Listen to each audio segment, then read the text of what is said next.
In the beginning, there were only 7 hills rising from the marshes beside a winding river, where shepherds grazed their flocks and farmers scratched furrows in volcanic soil. No one could have imagined that this modest settlement would one day command the Mediterranean, that its eagles would march from Britain to Mesopotamia, that its name would become synonymous with civilization itself.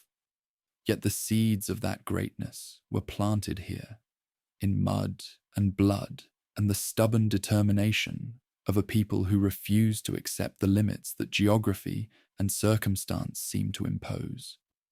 The inhabitants themselves never forgot that their city was born from violence. They told the story of Romulus and Remus, twin sons of the war god Mars, abandoned as infants on the banks of the Tiber and suckled by a she-wolf until shepherds found them and raised them as their own.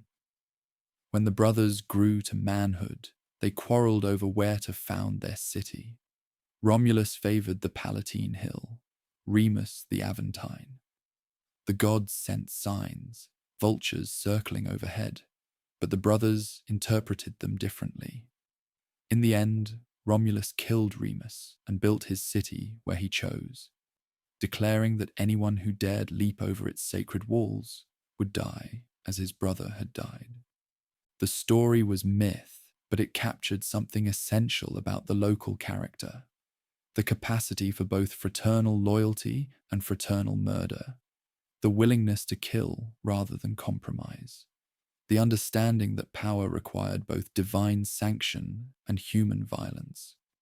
Whether or not a she-wolf actually nursed abandoned twins, the citizens believed that their city was founded in 753 BC through an act of sacred fratricide that established both the inviolability of their boundaries and the price of challenging their authority. The historical reality was probably less dramatic, but no less significant. Archaeological evidence suggests that small communities on the various hills gradually coalesced into a single settlement during the 8th century, influenced by the more sophisticated Etruscan civilization to the north and the Greek colonies spreading along the southern coasts. The inhabitants absorbed techniques and ideas from both cultures, while developing their own distinctive approach to governance, warfare, and social organization. The first rulers were those 7 legendary sovereigns whose names echoed through civic memory long after monarchy itself had become a hated word. Romulus, the founder, established the basic institutions of urban society: the Senate of elders who advised the sovereign, the citizen assembly that approved major decisions, and the system of clientage that bound wealthy patrons to humble dependents through mutual obligation. His successors built upon these foundations, each adding elements that would persist throughout the Republican and later periods. Numa Pompilius, the second ruler, was remembered not as a warrior, but as a lawgiver and priest-sovereign who established the religious calendar and rituals that regulated civic life. He created the College of Pontiffs, who interpreted divine will, the Vestal Virgins who maintained the sacred fire, and the complex ceremonies that ensured the gods' favor for the growing city. Under Numa's influence, the people developed their distinctive understanding of religion as a contractual relationship with the divine. If humans performed the proper rituals with meticulous precision, the gods were obligated to provide protection and prosperity in return. Servius Tullius, the 6th sovereign, transformed local society through a comprehensive census that organized citizens according to wealth and military service. His system created 5 classes of citizens, each with different equipment requirements and voting power in the popular assemblies. The wealthiest citizens, who could afford full armor and weapons, received the greatest political influence, but also bore the heaviest military obligations. This arrangement linked citizenship to military service and political participation to material contribution, establishing principles that would define civic life for centuries. But it was the last monarch, Tarquinius Superbus, Tarquin the Proud, whose arrogance and cruelty created the hatred of monarchy that would drive political development for the next 5 centuries. Tarquin ruled without consulting the Senate, used violence to suppress opposition, and treated the citizens like subjects of an oriental despot rather than members of a civic community. His reign demonstrated to the populace the dangers of unlimited personal power and the necessity of institutional constraints on executive authority. The crisis that ended monarchy began with a single act of violence that crystallized years of accumulated resentment. Sextus Tarquinius, the sovereign's son, raped Lucretia, the virtuous wife of a prominent nobleman. According to the story that became fundamental to political mythology, Lucretia summoned her husband and father to witness her shame, declared that no woman should live to cite Lucretia as a precedent for surviving dishonor, and killed herself with a dagger. Her blood called for vengeance not just against her attacker, but against the entire system that had made such injustice possible. Lucius Junius Brutus, who would become one of the Republic's founding heroes, seized upon Lucretia's sacrifice to organize a revolution. He carried her bloodied body through the streets of the city, calling upon citizens to witness what monarchy had done to their wives and daughters. The response was immediate and overwhelming. The people rose in revolt, drove out Tarquin and his family, and swore a collective oath that no individual would ever again wield supreme power in their community. The revolution of 509 BC was not just a change of rulers, but a transformation of political consciousness.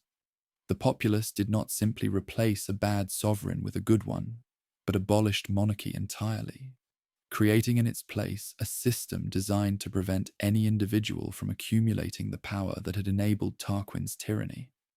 Instead of one ruler, they chose 2 consuls who shared executive authority and could veto each other's decisions. Instead of life tenure, they established annual terms that ensured regular turnover in leadership. Instead of hereditary succession, they created competitive elections that made political advancement dependent on popular approval and peer recognition. The Senate, which had served as an advisory council under the monarchs, became the primary governing institution of the new republic. Composed of former magistrates with lifetime tenure, the Senate provided continuity and institutional memory while remaining formally subordinate to the elected executives and popular assemblies. This delicate balance between aristocratic expertise and democratic legitimacy would prove both the Republic's greatest strength and its ultimate weakness. The popular assemblies inherited from the monarchical period were reorganized to reflect the new political realities. The Comitia Centuriata, based on Servius Tullius's military census, elected major magistrates and declared war and peace.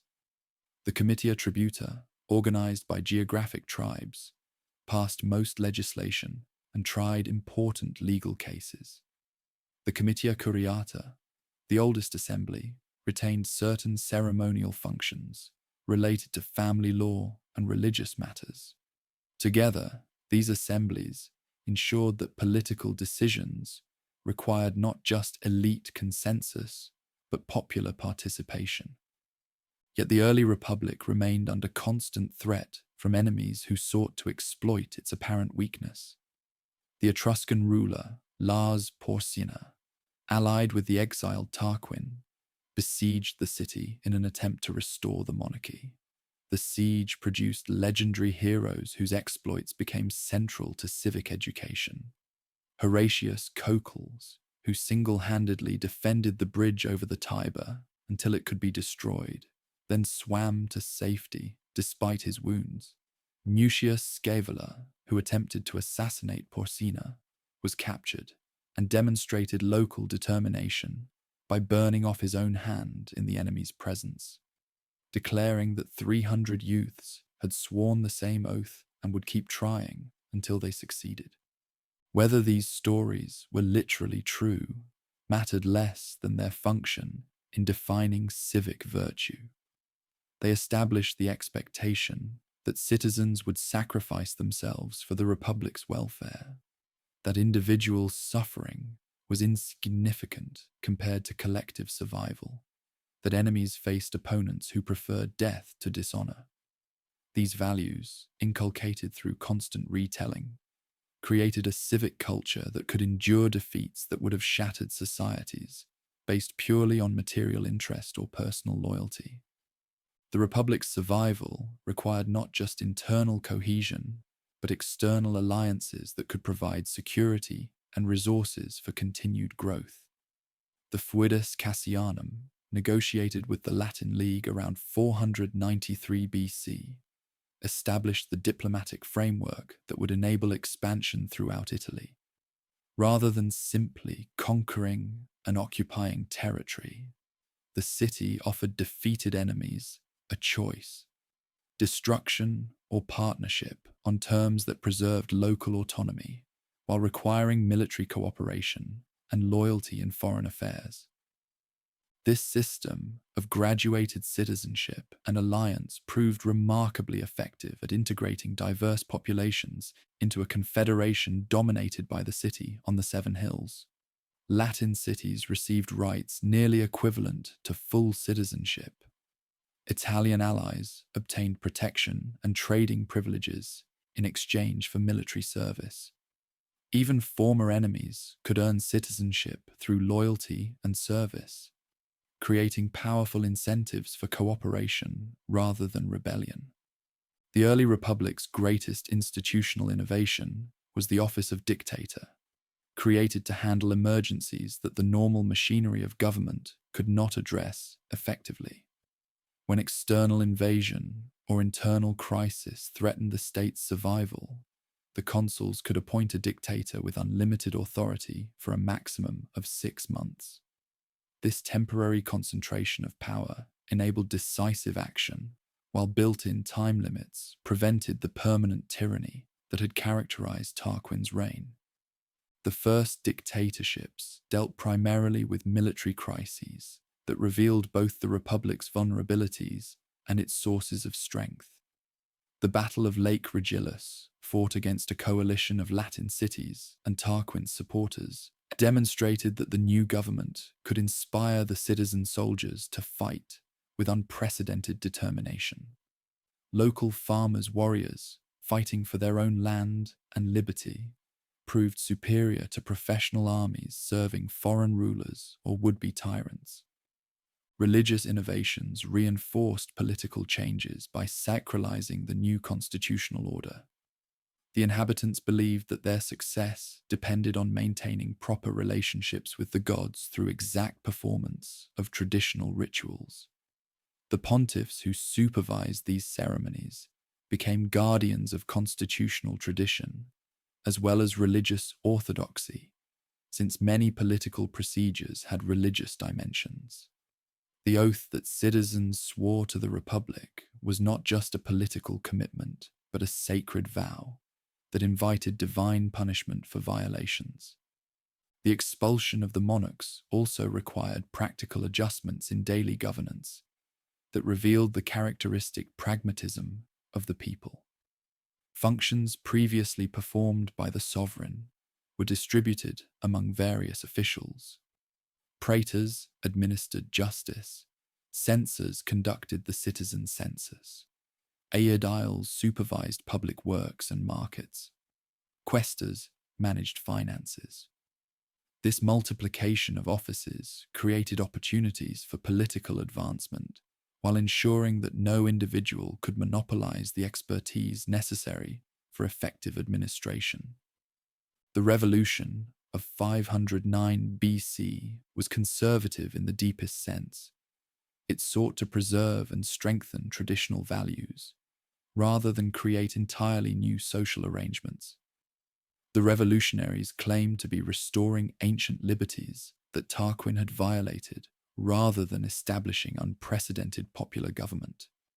This conservative revolutionary rhetoric would echo through subsequent political discourse, as reformers consistently argued that they were defending ancestral custom against dangerous innovations. Yet the republic that emerged from this conservative revolution proved remarkably adaptable to changing circumstances. The institutions created in response to immediate crisis proved flexible enough to govern a city-state, a confederation of Italian communities, and eventually a Mediterranean empire. The values forged in opposition to monarchy, civic virtue, collective responsibility, institutional restraint on personal ambition, provided cultural foundations strong enough to support centuries of expansion and adaptation. As the 5th century began, the city was still a modest settlement, surrounded by enemies and uncertain of its survival. The Etruscan cities to the north remained more wealthy and sophisticated.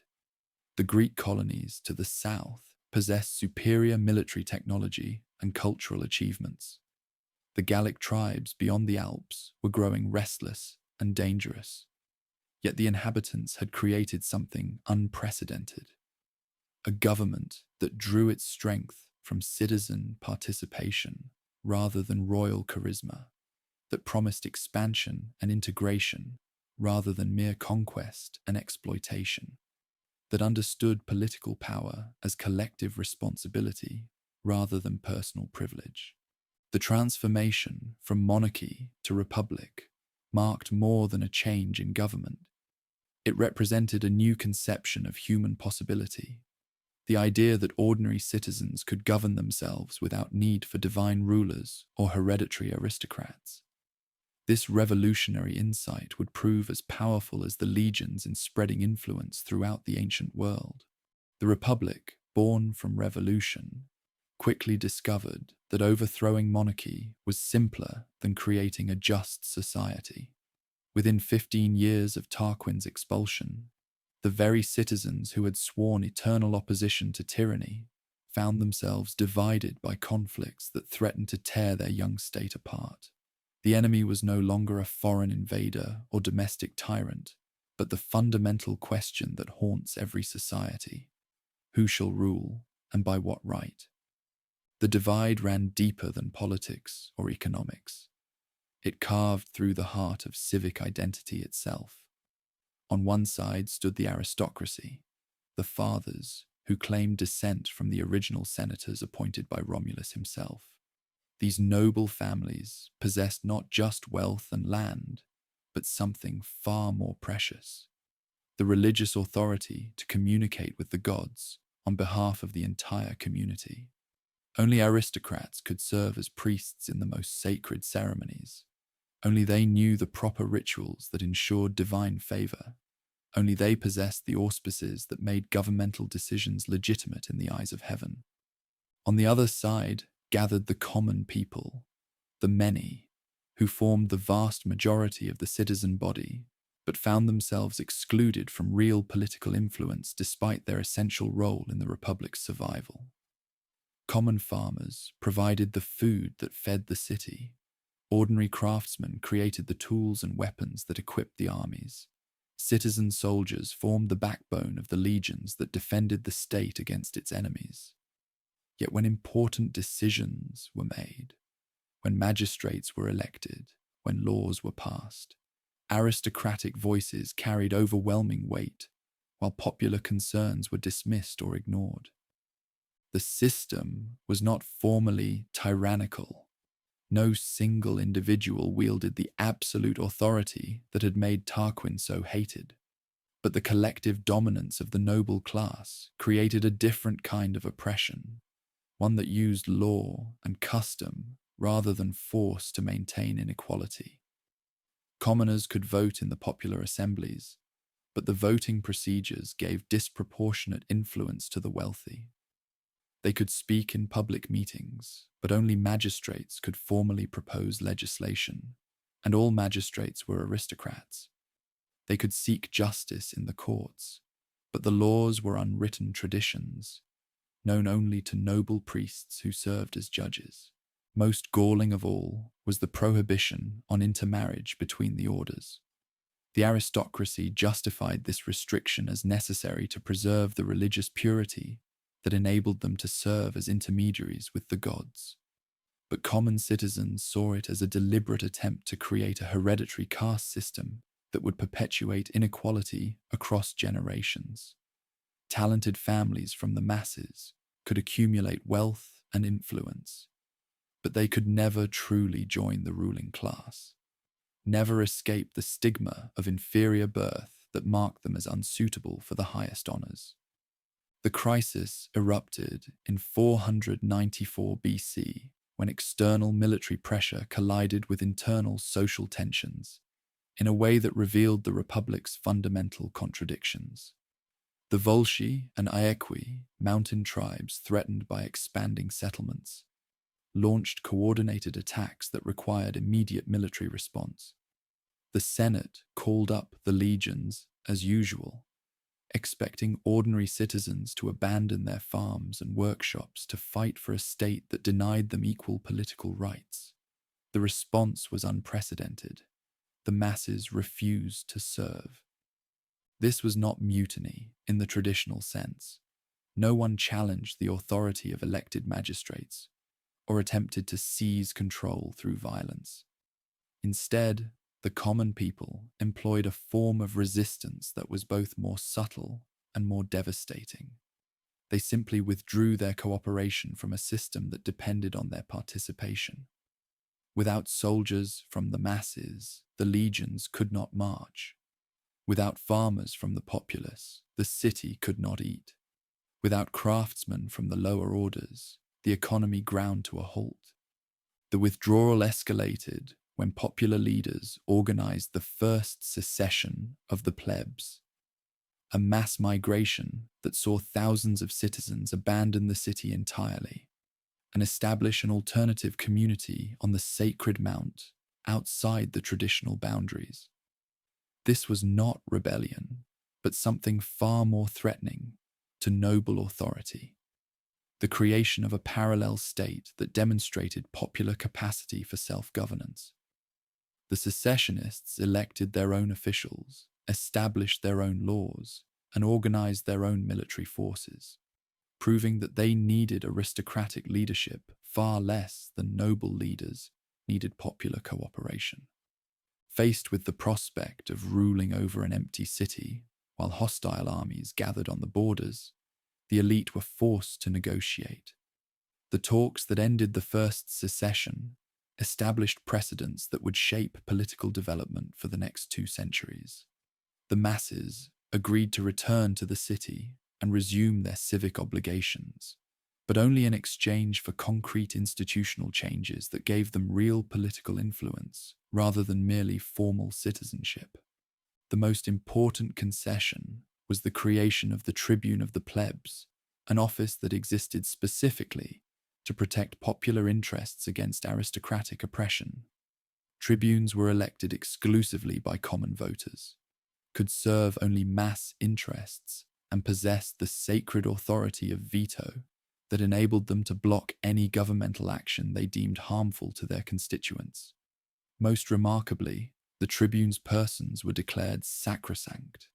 Anyone who harmed them could be killed on the spot without trial, their property confiscated, their family members sold into slavery. This arrangement represented a revolutionary innovation in governmental theory.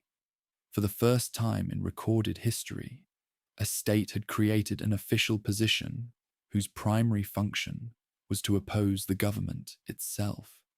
The tribunes were not administrators or military commanders, but professional protesters whose job was to say no to the established authorities whenever those authorities threatened popular interests. The system institutionalized conflict rather than trying to suppress it, recognizing that stable government required not the elimination of opposition, but its channeling through legitimate processes. Yet the tribunate also revealed the fundamental conservatism of popular political thinking. The secessionists had possessed the capacity to destroy the existing state entirely and create something completely new in its place. Instead, they chose to work within traditional structures while demanding modification of those structures to include their interests. They wanted to join the system that had excluded them, not replace it with an alternative system based on different principles. This conservative approach to radical change characterized the entire struggle of the orders. Each popular victory represented not the overthrow of existing institutions, but their expansion to include previously excluded groups. The pattern established during the first secession would repeat throughout the next 2 centuries. Mass pressure would force elite concessions. New institutions would be created or old ones modified, and the resulting compromises would become part of the constitutional tradition that both sides claimed to be defending. The next major crisis arose from the arbitrary nature of legal proceedings in a system where laws existed only in the memories of noble priests. Common citizens accused of crimes found themselves tried under rules they could not know in advance, judged by standards that seemed to change depending on the social status of the accused. When aristocratic magistrates claimed that revealing the laws would diminish their sacred character and anger the gods, the masses responded that justice required predictable rules, applied equally to all citizens, regardless of birth. The demand for written laws triggered a constitutional crisis that lasted nearly a decade. The nobility resisted codification, not merely from self-interest, but from genuine religious conviction. Many believed that reducing divine law to human writing would destroy its sacred influence and bring disaster upon the community. The deadlock was finally broken through the creation of a special commission, the Decemviri, empowered to suspend normal government and draft a comprehensive legal code. The first board of Decemviri, composed entirely of aristocrats, produced 10 tables of laws that satisfied neither order completely, but represented a genuine attempt at fair codification. However, when their term expired, a second board dominated by the radical noble Appius Claudius Decemvir refused to relinquish control and began ruling as a collective tyranny, more oppressive than any previous monarchy. The crisis reached its climax when Appius Claudius attempted to claim a freeborn common girl, Virginia, as his slave in order to force her into sexual servitude.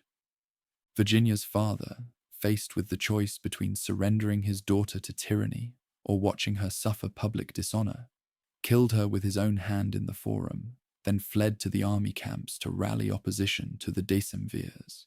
The soldiers, horrified by this demonstration of magisterial abuse, elected new tribunes and marched on the city to demand the restoration of constitutional government. Faced with united opposition from both masses and moderate nobles, the Decemvirs resigned and normal institutions were restored. The 12 tables that emerged from this crisis became the foundation of legal development for the next millennium.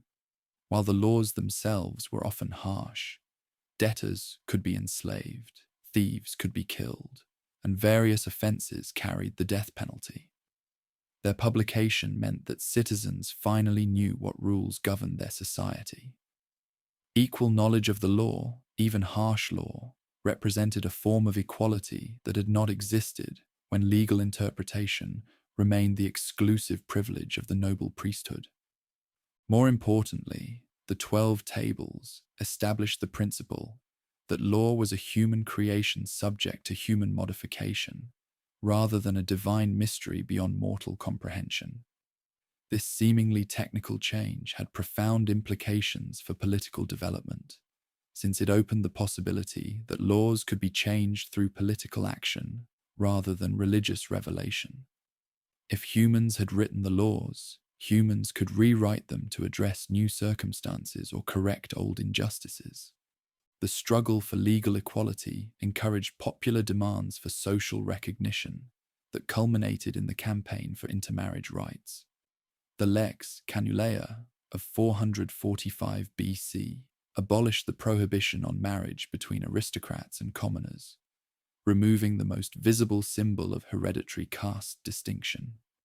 Elite opposition to this reform was fierce, since it threatened to dilute the religious purity that justified their monopoly on sacred offices. But mass pressure, backed by the threat of renewed secession, forced acceptance of a change that fundamentally altered the nature of social hierarchy. With legal marriage came the possibility of genuine social mobility across generational lines. Wealthy families from the masses could now intermarry with noble houses, creating kinship networks that transcended the old caste boundaries. Children of mixed marriages inherited both aristocratic religious status and popular political connections, forming a new class of citizens whose interests bridged the traditional divide between the orders. The success of the intermarriage campaign encouraged popular ambitions for political equality that focused on access to the highest magistracies. The consulship remained exclusively noble throughout the 5th century, despite arguments from the masses that their military service and economic contributions entitled them to share in executive authority. The aristocracy maintained that consuls required religious qualifications that only hereditary priests possessed, but common citizens increasingly viewed this restriction as a transparent attempt to preserve political monopoly through religious mystification. The deadlock over consular access led to another institutional innovation: the creation of military tribunes with consular authority who could be elected from either order. This compromise satisfied neither side completely. Nobles resented sharing executive control, while the masses objected to receiving a substitute office rather than access to the traditional magistracy.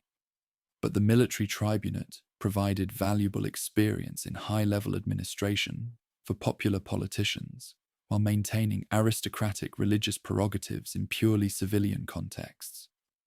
The 4th century brought intensified pressure for complete political equality as popular wealth and military importance continued to grow.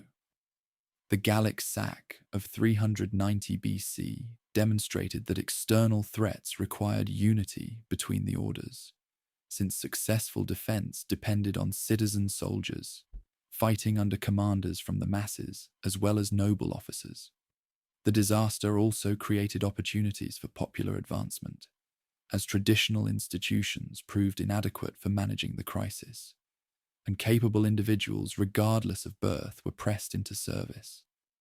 The decisive breakthrough came with the Lex Licinia Sextia of 367 BC, which established that one consul must be chosen from the masses in every year going forward.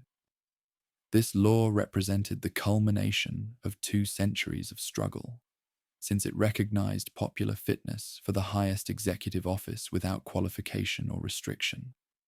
The nobility could no longer claim that birth alone determined capacity for leadership, since consuls from the masses would possess identical responsibilities and authority as their aristocratic colleagues.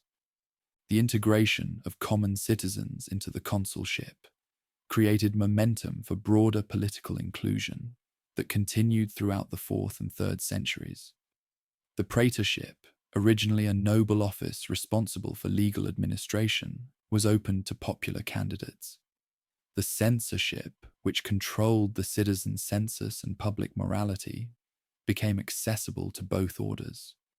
Even some priesthoods, traditionally the most exclusive aristocratic preserve, began accepting members from the masses as religious arguments for exclusion lost their persuasive force. The final chapter of the struggle of the orders came with the Lex Hortensia of 287 BC, which resolved the long-standing constitutional question of popular sovereignty. Throughout the Republican period, there had been uncertainty about whether laws passed by the popular assemblies, plebiscita, bound the entire citizen body or only those who voted for them.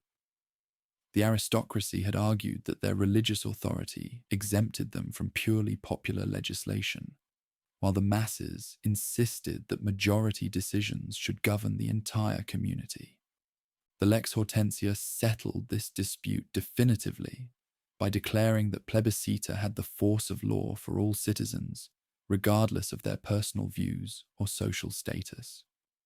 This seemingly technical ruling represented a fundamental shift in constitutional theory, since it established the principle that popular will, properly expressed through legitimate institutions, took precedence over traditional privilege and religious authority. By the end of the 3rd century, the struggle of the orders had transformed the Republic from an aristocratic oligarchy into something approaching a genuine democracy. Common citizens could hold any office, marry into any family, and participate equally in all governmental processes. The old caste system had not disappeared entirely. Noble families retained certain ceremonial privileges and social prestige, but it no longer determined access to political influence or economic opportunity. More importantly, the struggle had created institutional mechanisms for managing social conflict that would prove essential for governing an expanding empire. The tribunate provided a safety valve for popular discontent.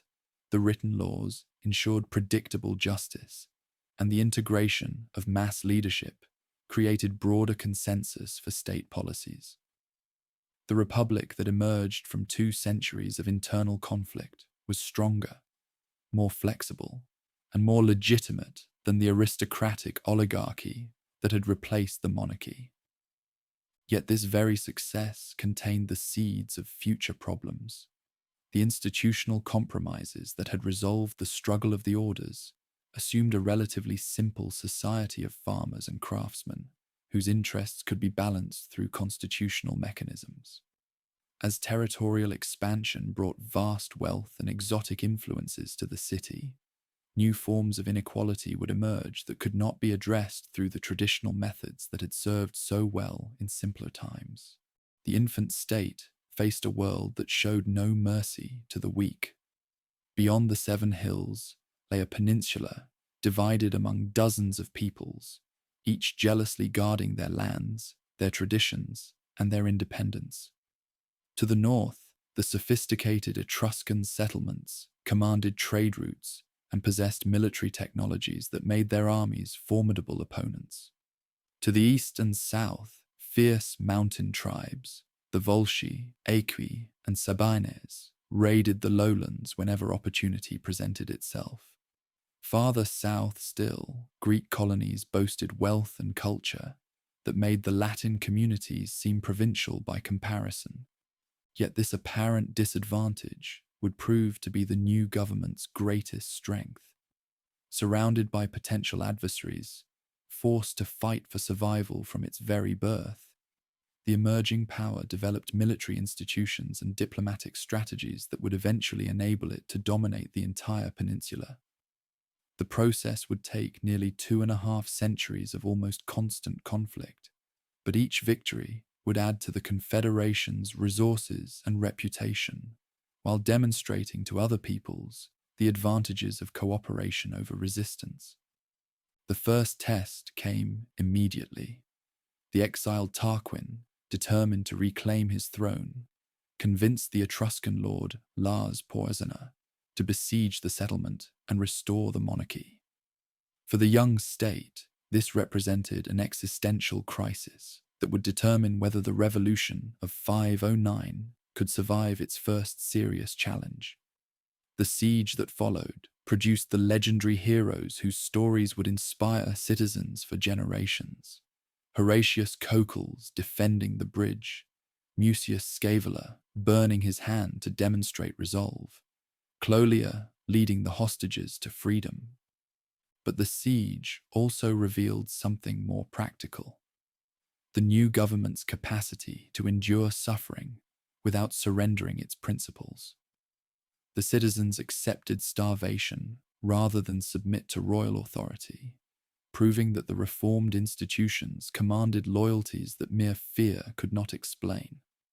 When Lars Porsena finally withdrew, whether from admiration for their courage or frustration with their stubbornness, the constitutional system had demonstrated that it possessed the internal cohesion necessary for long-term survival.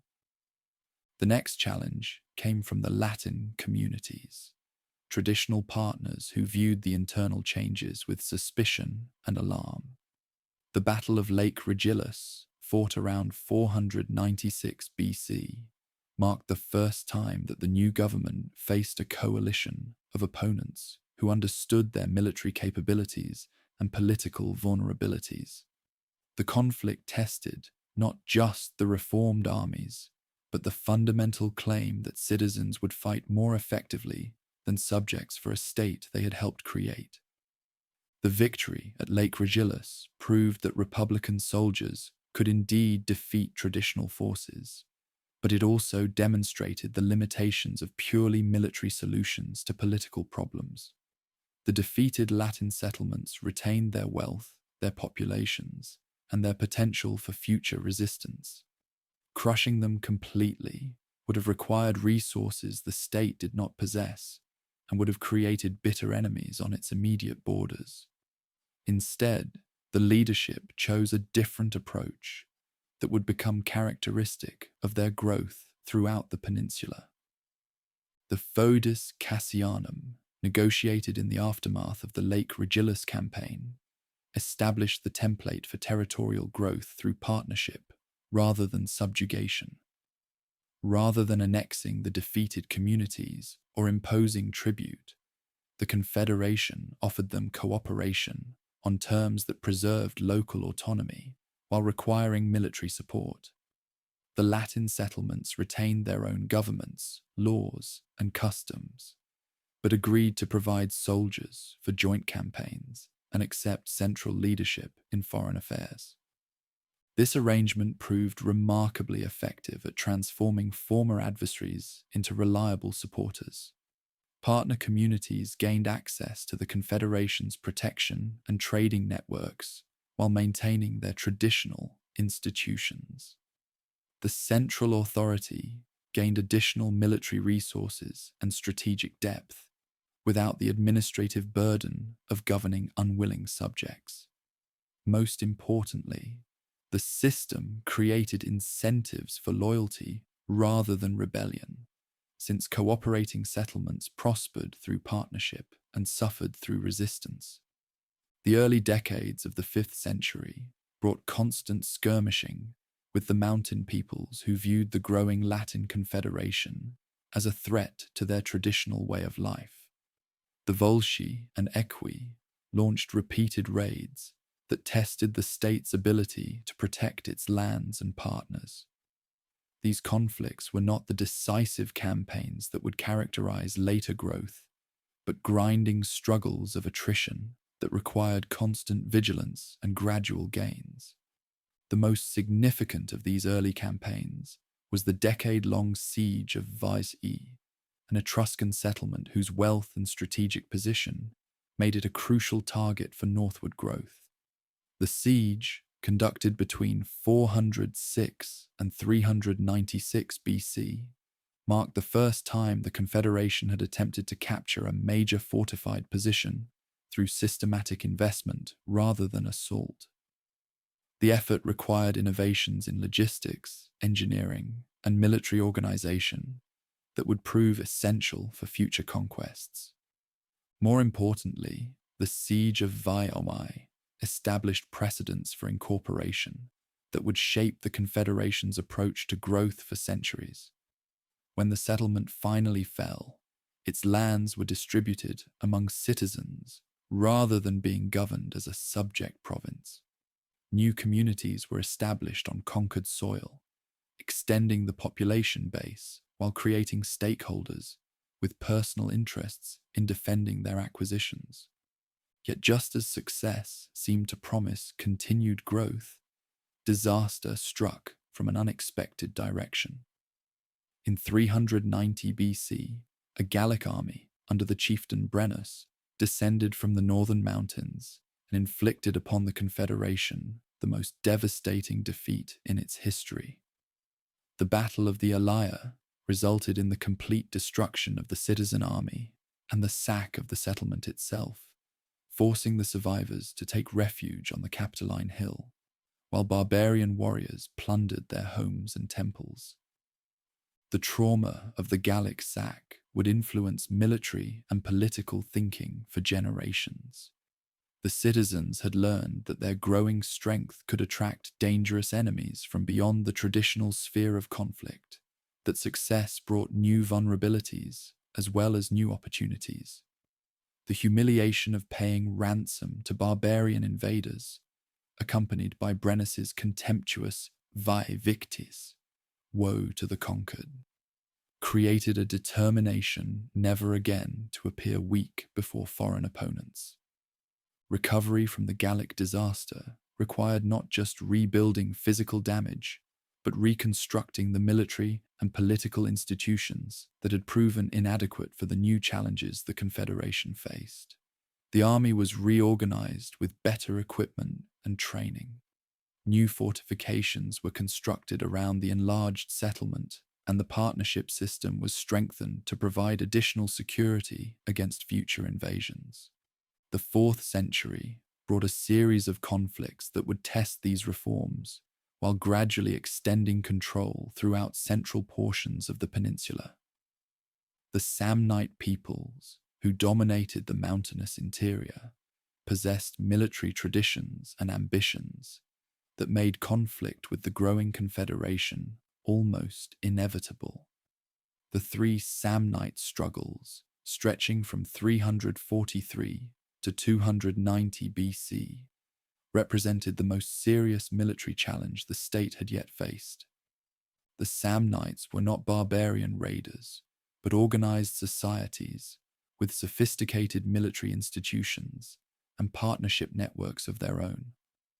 Their warriors were individually skilled, their leaders strategically competent, and their lands defensible through natural barriers that made conquest difficult and expensive. More dangerously, they understood that the Confederation's growth threatened not just their independence, but their entire way of life. The first Samnite conflict began as a limited intervention on behalf of threatened partners, but escalated into a general struggle for control over the fertile valleys of Campania. The fighting revealed both the strengths and weaknesses of the reformed military system. Citizen soldiers motivated by patriotism and personal stake in victory, but commanded by annually elected magistrates whose political concerns sometimes interfered with strategic planning. The second Samnite conflict, the longest and most difficult of the 3, nearly ended in disaster when an entire army was trapped at the Caudine Forks and forced to surrender under humiliating circumstances. The defeated soldiers were compelled to pass under a yoke of spears, while their opponents mocked their pretensions to military superiority. This humiliation, reminiscent of the Gallic sack, strengthened resolve to continue fighting rather than accept a negotiated settlement that would leave enemies in position to repeat such insults. The final phase of Samnite resistance coincided with the Confederation's first direct confrontation with Greek military technology and professional generalship. Pyrrhus of Epirus, invited by the Greek settlement of Tarentum to defend against encroachment, brought to the peninsula elephants, disciplined phalanxes, and tactical innovations that had proven successful against Macedonian and other Hellenistic armies. The Pyrrhic campaigns demonstrated both the Confederation's military limitations and its ultimate source of strength. Pyrrhus won every major engagement, defeating citizen armies with professional skill and superior equipment. His victories at Heraclea and Asculum inflicted casualties that would have ended most ancient conflicts. Yet the state's capacity to absorb losses and continue fighting eventually exhausted even this brilliant commander's resources. The key to survival lay not in military genius, but in strategic endurance backed by the loyalty of partner communities throughout the peninsula.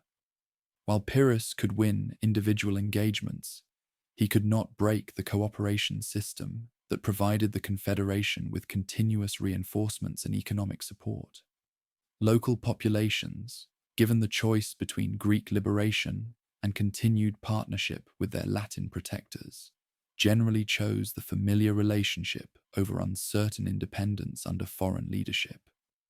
Pyrrhus's famous observation, "Another such victory, and I am undone," captured the essential dynamic of the conflict. Professional armies, however skillful, possessed limited resources that could be depleted through prolonged campaigning.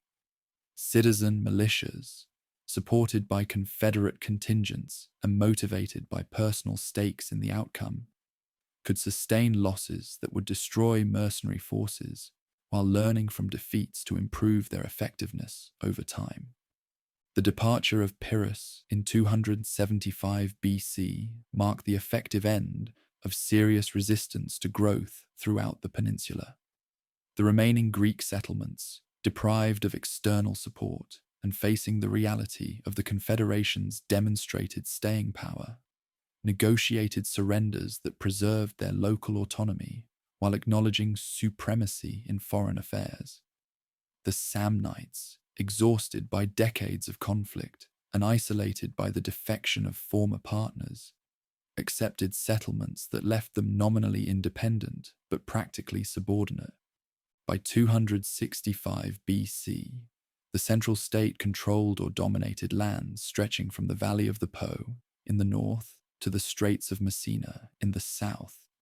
This growth had been achieved not through a single brilliant campaign, but through 2.5 centuries of persistent effort that combined military pressure with diplomatic flexibility. Former enemies had become partners, conquered regions had been integrated through settlement and citizenship grants, and local traditions had been preserved within an overarching framework of unity. The success of this growth rested on institutional innovations that distinguished the Confederation's approach from that of previous conquerors. Rather than extracting tribute from subject peoples, the system offered partnerships that provided mutual benefits.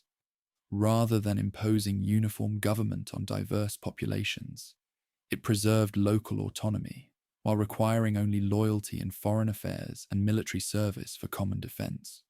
Most importantly, the state had developed a form of citizenship that could accommodate various levels of participation and loyalty.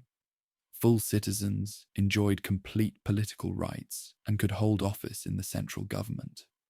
Latin partners possessed most civic privileges and could earn full citizenship through service or migration. Italian Confederates retained local self-government while contributing to military campaigns under central leadership. This flexible approach to political identity enabled the absorption of vast numbers of new citizens without diluting the bonds of loyalty that held the system together.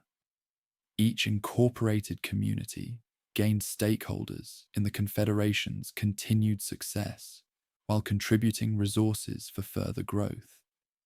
The result was not an empire imposed upon unwilling subjects, but a federation of communities, with shared interests in maintaining their collective security and prosperity. Yet the very success of this system created new challenges that would test the state's institutions in ways their creators had never anticipated. The wealth and responsibilities that came with controlling the peninsula attracted enemies whose resources and ambitions dwarfed those of any previous opponents. Across the Mediterranean, other powers were watching this rise with mixtures of admiration, concern, and calculation about how this new force might affect their own interests and security. The transformation from a besieged settlement to the dominant force on the peninsula had taken less than 3 centuries, but it had fundamentally altered both the government's character and its position in the wider world. The institutions created for governing a single community now controlled regions inhabited by millions of people, speaking dozens of languages and following various traditions. The citizen soldiers who had once fought to defend their farms now campaigned hundreds of miles from home, in pursuit of objectives that transcended local concerns. Most significantly, success had created expectations and ambitions that could not be satisfied through defensive policies or limited objectives. The leadership had learned that security required strength, that strength enabled growth, and that growth brought both opportunities and obligations that demanded ever greater resources and more distant commitments. The logic of this progression would soon carry them beyond the peninsula entirely, into conflicts whose scale and consequences would transform not just the Confederation, but the entire ancient world. Across the narrow straits that separated Sicily from the mainland lay a world that would transform the modest Latin state into something unprecedented in human history. A Mediterranean superpower. The collision between the growing peninsular power and the ancient maritime empire of Carthage would span more than a century, consume countless lives, and determine whether the future belonged to a Semitic trading empire or a constitutional republic.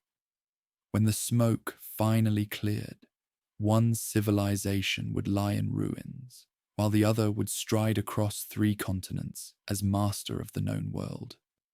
The North African metropolis in 264 BC was everything the Latin alliance was not. Founded by Phoenician colonists centuries earlier, this commercial hub commanded trade routes that stretched from Spain to the Levant. Its harbours sheltered merchant vessels that carried silver from Iberian mines, ivory from African forests, and luxury goods from across the Mediterranean. Its people were cosmopolitan traders who spoke multiple languages and understood markets from Gades to Alexandria. Most importantly, its wealth enabled it to hire professional armies that had conquered territories throughout the Western Mediterranean without requiring its own populace to fight. The contrast with the peninsular system could hardly have been more complete. Where the African empire relied on mercenaries motivated by pay, the Latin state fielded soldiers fighting for their homeland. Where the Phoenician power extracted wealth from subject territories, the constitutional government offered partnership and eventual civic rights. Where North African politics centered on commercial interests and factional rivalries, the republican system emphasized civic duty and collective decision-making. These fundamental differences in political culture and military organization would shape every aspect of the coming struggles. Neither side initially understood how profound these differences were, or how they would determine the ultimate outcome of conflicts that began over a minor dispute in a Sicilian border town. The immediate cause of the First Punic struggle was almost absurdly trivial. The Mamertines, mercenaries who had seized control of Messana in Sicily, found themselves trapped between expanding Syracusan power and African intervention. Facing destruction, they appealed simultaneously to both the Maritime Empire and the Latin Alliance for protection. The Africans arrived first and installed a garrison, but the Mamertines then changed their minds and requested peninsular assistance to expel their new protectors. The Senate initially hesitated to become involved in Sicilian affairs, recognizing that intervention would mean confrontation with the most powerful state in the Western Mediterranean. But the popular assemblies, influenced by ambitious magistrates who saw opportunities for glory and plunder, voted to send assistance. When the expedition crossed the straits in 264 BC, it marked the first military action outside the home peninsula and the beginning of transformation into a Mediterranean power. The early campaigns revealed how ill-prepared the Latin forces were for this new form of hostility.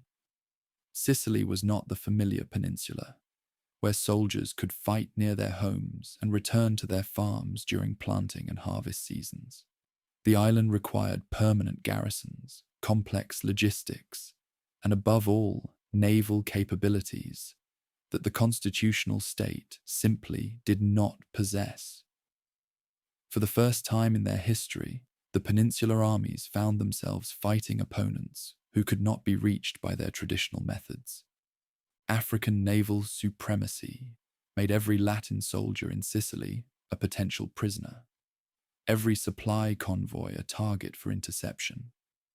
The Phoenician armada could land armies wherever it chose, evacuate threatened garrisons, and cut off opposing forces from reinforcement or retreat. The Republican leadership quickly realized that this confrontation could not be won through the land-based strategies that had succeeded throughout the home territory.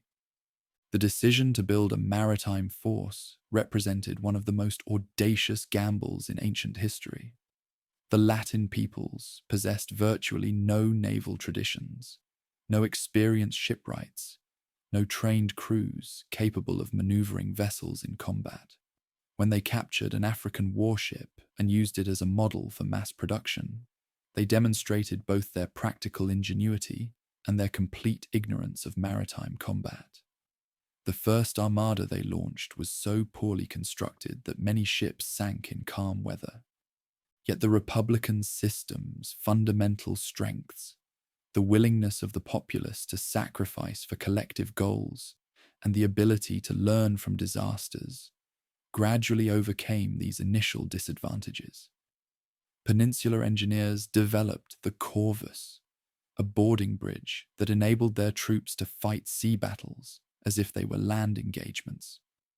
Volunteer crews learned seamanship through trial and error, developing skills that professional African sailors had inherited through generations of experience. The transformation was neither quick nor painless. Entire armadas were lost to storms, incompetent navigation, and enemy action.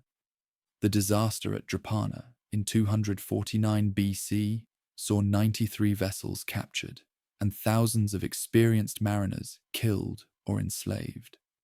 The loss of another squadron off Camarina the following year nearly forced the Republic to abandon its maritime ambitions entirely.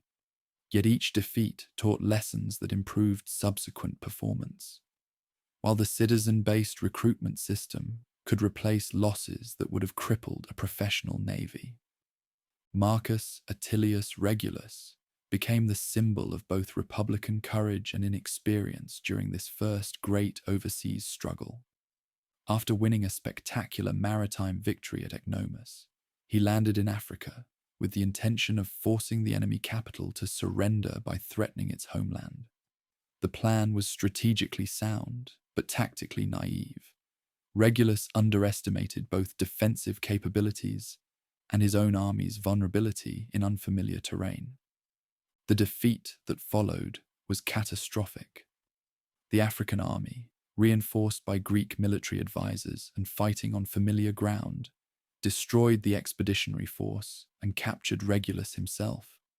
According to later accounts, his captors eventually sent him back to negotiate a prisoner exchange, but he urged the Senate to reject their terms and returned voluntarily to torture and death. Whether this story was historically accurate mattered less than its function in defining the values that enabled the Republic to endure unprecedented losses without surrendering. The turning point came at the Battle of the Aegates Islands in 241 BC, where a rebuilt Latin armada finally achieved decisive maritime victory. The Africans, exhausted by 23 years of struggle and facing rebellion among their unpaid mercenaries, agreed to evacuate Sicily and pay a massive indemnity. For the first time in its history, the constitutional state controlled territory outside the home peninsula, marking its transformation from a regional power into a Mediterranean empire. Yet victory brought new challenges that tested Republican institutions in unexpected ways.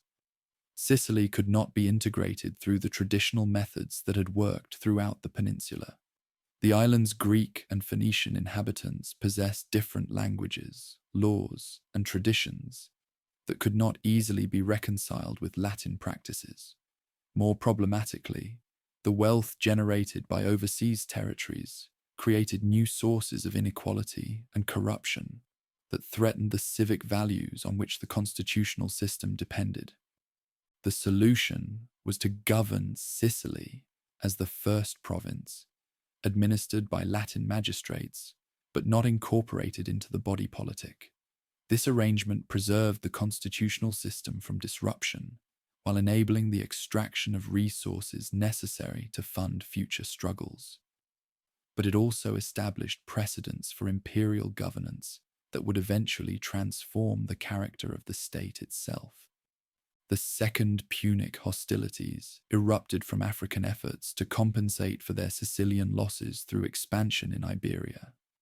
Under the leadership of the Barcid family, first Hamilcar, then his son-in-law Hasdrubal, and finally his son Hannibal, the maritime empire built a new dominion based on Spanish silver mines and indigenous military recruits. This expansion brought them into contact with Saguntum, a Spanish town that had allied itself with the Latin state. When Hannibal besieged Saguntum in 219 BC, he created the pretext for a confrontation that both sides recognized as inevitable. The first struggle had determined control over Sicily. The second would decide which civilization would dominate the Western Mediterranean. Unlike the previous generation, both sides understood the stakes and prepared for a fight to the finish. Hannibal's invasion plan was brilliant in its conception and execution. Rather than challenge Latin naval supremacy directly, he would march overland through Gaul and across the Alps, bringing the fighting to the home peninsula itself. There, he would exploit the Republic's reliance on citizen soldiers by making it impossible for them to return to their farms, while simultaneously encouraging allied communities to revolt by demonstrating that their protectors could not protect themselves. The crossing of the Alps in winter 218 BC remains one of the greatest military achievements in ancient history. Hannibal's polyglot army, Africans, Spaniards, Gauls, and others, united only by loyalty to their commander, traversed terrain that had never been attempted by a major military force. The journey cost him nearly half his troops and most of his elephants, but it achieved complete strategic surprise and brought him into northern territories with his core forces intact. The psychological impact of the invasion was enormous. For the first time since the Gallic sack 3 centuries earlier, foreign armies were ravaging peninsular soil, while the Republican forces seemed powerless to stop them. The defeats at Trebia and Lake Trasimene demonstrated that traditional tactics were useless against Hannibal's innovative battlefield techniques and superior cavalry forces. The disaster at Cannae in 216 BC brought the constitutional state closer to collapse than at any time since its founding. Hannibal's tactical masterpiece resulted in the complete destruction of the largest Latin army ever assembled, with casualties that included dozens of senators and hundreds of knights. The surviving consul, Gaius Terentius Varro, returned to the capital expecting execution for his failure, but was instead thanked by the Senate for not despairing of the state. This response revealed the psychological resilience that would ultimately prove more decisive than any tactical innovation. While other ancient societies might have sought terms after such catastrophic losses, the republican system generated levels of commitment that professional armies could not break. The Senate refused even to discuss negotiations, while foreign forces remained on home soil, declaring that victory or destruction were the only acceptable outcomes. The strategy that emerged from these disasters bore the name of Quintus Fabius Maximus, whose refusal to engage Hannibal in direct combat earned him the contemptuous nickname Cunctator, the Delayer.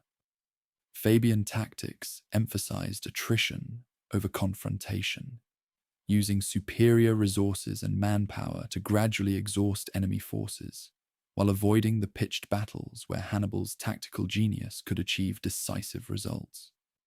This approach required extraordinary patience and political courage. The populace who had volunteered to fight watched their farms burn, while their armies shadowed the enemy without engaging. Allied communities faced African reprisals, while their protectors seemed to abandon them to their fate. Opposition politicians accused Fabius of cowardice and demanded aggressive action that would restore military prestige through spectacular victories. Yet the strategy worked precisely because it exploited the fundamental weaknesses of Hannibal's position. Cut off from reinforcement by Latin naval control, dependent on local forage for supplies, commanding troops whose loyalty was personal rather than patriotic, the enemy general faced problems that tactical brilliance could not solve. Each year that passed without decisive victory weakened his forces while strengthening Republican resolve. The counteroffensive that eventually ended the struggle began not in the home peninsula, but in Iberia, where Publius Cornelius Scipio, later called Africanus, developed the tactics and trained the troops that would ultimately defeat Hannibal. Scipio understood that the enemy system's reliance on mercenary armies and allied communities created vulnerabilities that could be exploited through political as well as military means. The capture of New Carthage in 209 BC demonstrated Scipio's innovative approach. Rather than simply looting the settlement and enslaving its population, he released Spanish hostages and recruited local tribes through generous treatment and respect for their traditions. This policy gradually detached African allies and created new sources of manpower for the Latin armies. Meanwhile, superior resources enabled the maintenance of multiple armies simultaneously, something the enemy could not match. While Fabius contained Hannibal in the southern peninsula, other forces operated in Sicily, Sardinia, and Iberia. When Hannibal's brother, Hasdrubal, finally crossed the Alps with reinforcements, he was intercepted and destroyed at the Metaurus River before he could link up with the main enemy army. The final phase moved to Africa, where Scipio implemented the same strategy that had succeeded in Iberia. By demonstrating that Phoenician power could not protect its allies, he encouraged defections that isolated the enemy capital. When Hannibal was recalled from the peninsula to defend his homeland, the psychological effect was as important as the military consequences. The invincible general was abandoning his conquests because he could not hold them. The Battle of Zama in 202 BC marked the end of African dreams of Mediterranean dominance. Scipio's tactical innovations, combined with Numidian cavalry that had transferred their allegiance from the maritime empire to the constitutional state, resulted in Hannibal's first and final defeat. The peace terms that followed reduced the North African power to a client state, stripping away its overseas territories and limiting its military forces to levels that could threaten no one. Yet even this decisive victory could not satisfy the hatred that 16 years of existential struggle had generated among the Latin population. The memory of Cannae, of burning farms and slaughtered compatriots, created a determination that the enemy capital must be destroyed entirely rather than merely defeated. The Third Punic struggle, launched in 149 BC on transparently fabricated pretexts, represented not strategic necessity, but the working out of collective trauma through genocidal violence.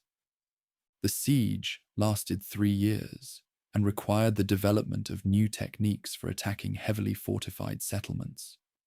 When the defenses were finally breached in 146 BC, the systematic destruction that followed erased one of the Mediterranean's greatest metropolises from existence. The population was killed or enslaved, the buildings were demolished, and salt was allegedly sown in the soil to ensure that nothing would ever grow there again.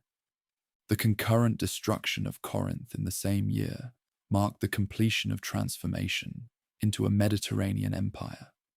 Both settlements had been centers of civilization that preserved cultural and intellectual traditions stretching back centuries.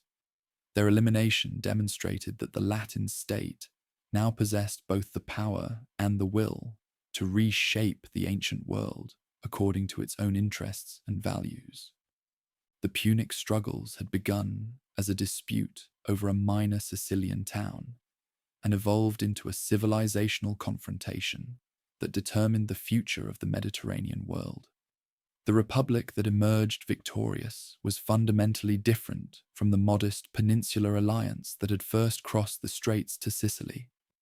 It controlled territories from Spain to Asia Minor, commanded armadas that dominated every sea, and possessed resources that dwarfed those of any remaining rival.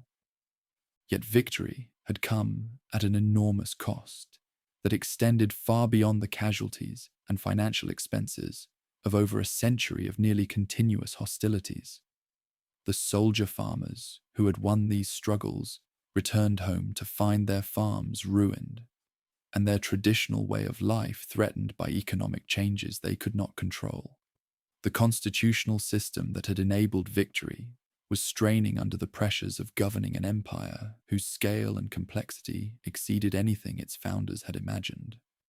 Most ominously, the very success of territorial expansion created new forms of inequality and ambition that could not be contained within the traditional political framework. The wealth that flowed from conquered territories enriched some enormously, while leaving others worse off than before. The military commands necessary for imperial governance concentrated unprecedented authority in the hands of individual generals whose loyalty to constitutional norms could no longer be taken for granted. The destruction of the great African metropolis marked not just the end of a rival empire, but the beginning of internal struggles that would ultimately prove more dangerous to the Republic than any foreign enemy had ever been. The smoke had barely cleared from the ruins of Carthage when the victorious state discovered that triumph could be more dangerous than defeat. The destruction of its greatest rival left the Mediterranean world without effective opposition to Latin dominance. But it also removed the external pressures that had forced internal unity and civic discipline.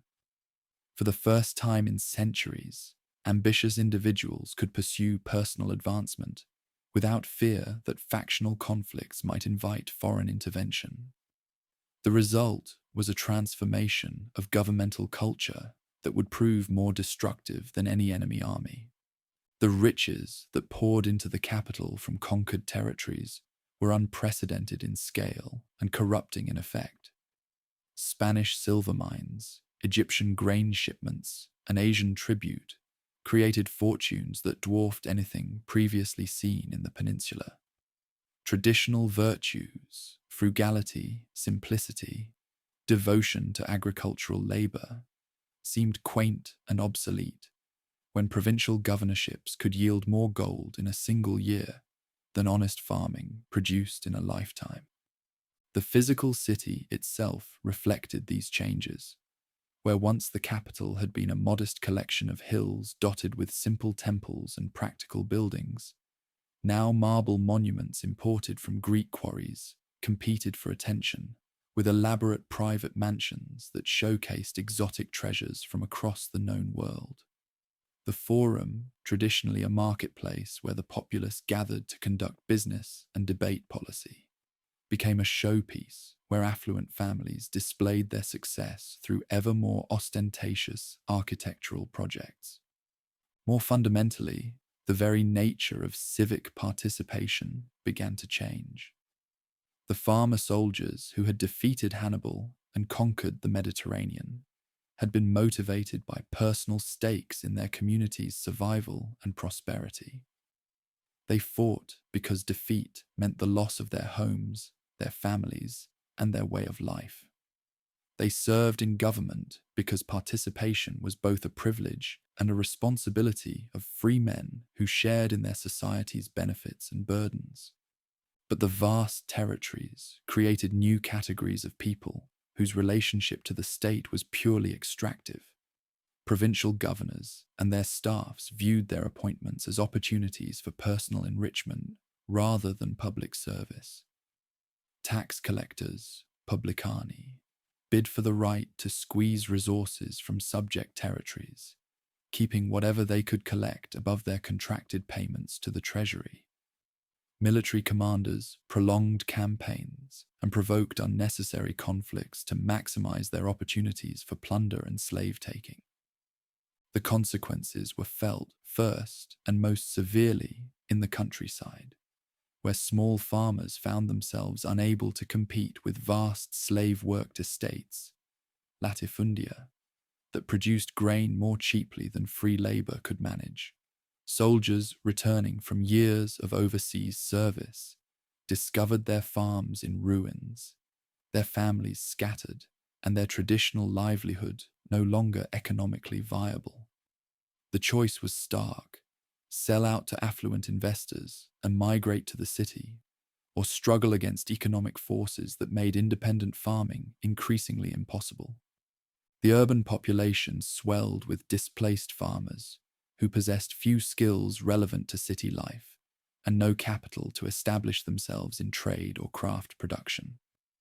These rural refugees formed a new social class, the urban poor, whose desperation made them available for manipulation by ambitious individuals willing to promise them relief. The traditional bonds between patron and client, which had once provided security and stability throughout society, became purely transactional relationships based on immediate material benefits, rather than long-term mutual obligations. The Senate, which had provided steady leadership during the centuries of expansion, proved incapable of addressing these new challenges. Its members, drawn from families enriched by overseas opportunities, had personal interests in maintaining the system that had made them prosperous. Their perspective was necessarily conservative. They sought to preserve arrangements that benefited them, while viewing popular demands for change as dangerous threats to legitimate authority and social order. Into this volatile situation stepped Tiberius Sempronius Gracchus, whose family background gave him impeccable credentials within the traditional elite, but whose experiences had convinced him that radical changes were necessary to preserve the state's fundamental character. As a young officer, he had witnessed the devastation of the Italian countryside and understood that the displacement of small farmers threatened the military recruitment system on which defense depended. As a member of the aristocratic class, he recognized that growing inequality was creating social tensions that could explode into open-class warfare. Tiberius's solution was elegantly simple: redistribute public land that had been illegally occupied by prosperous investors to landless people who would farm it as independent proprietors. The proposal was neither radical nor unprecedented. Similar land distributions had been conducted throughout the constitutional period without controversy. What made Tiberius's version threatening was its scale and the methods he employed to implement it against aristocratic opposition. When the Senate blocked his legislation through traditional procedural mechanisms, Tiberius appealed directly to the popular assemblies, arguing that the will of the people should take precedence over elite preferences. When his fellow tribune, Marcus Octavius, vetoed the land bill, Tiberius persuaded the assembly to depose Octavius from office, an action that was probably legal but violated centuries of constitutional tradition. When the aristocrats refused to fund the Land Redistribution Commission, Tiberius proposed using treasure captured from the Kingdom of Pergamon to finance the program. Each of these actions represented a constitutional innovation that strengthened popular authority at the expense of traditional elite privileges. Taken together, they suggested a systematic attempt to transform the state's balance in ways that threatened the foundations of aristocratic influence. The response was swift and violent. When Tiberius sought re-election to continue his program, a mob of aristocrats and their supporters clubbed him to death in the Forum, along with 300 of his followers. The assassination of Tiberius Gracchus marked the beginning of violence as a normal feature of governmental life. Previous conflicts had been resolved through negotiation and compromise, even when fundamental interests were at stake. The murder of a sitting magistrate for proposing legal changes established the precedent that disputes could be settled through force when traditional methods failed to produce desired results. 10 years later, Tiberius's younger brother, Gaius, renewed the program with modifications designed to address the weaknesses that had destroyed his predecessor. Where Tiberius had focused narrowly on land redistribution, Gaius constructed a broader coalition by offering benefits to multiple social groups. The urban poor received subsidized grain distributions that guaranteed them basic food security. The equestrian class, prosperous non-aristocrats, gained the right to serve on extortion courts that tried provincial governors, giving them leverage over the aristocratic governors whose corruption had previously been immune from prosecution. Gaius also demonstrated a more sophisticated understanding of mass communication, using rhetorical skills and theatrical gestures to build popular support for his programs. He dressed in simple clothing to emphasize his identification with ordinary people, spoke with passionate emotion about the injustices that motivated his initiatives, and created visual spectacles that made abstract policy proposals concrete and compelling for mass audiences. For 2 years, this strategy succeeded brilliantly. Gaius dominated the process, enacted substantial changes, and built a coalition that seemed capable of sustaining long-term transformation. But his very success generated opposition that ultimately proved more determined and better organized than his supporters. When his momentum began to fade, the aristocratic establishment moved decisively to eliminate him and his movement permanently. The final confrontation came in 121 BC, when the consul Lucius Opimius received the Senate's first Senatus Consultum Ultimum, a decree authorizing him to use any means necessary to preserve the state.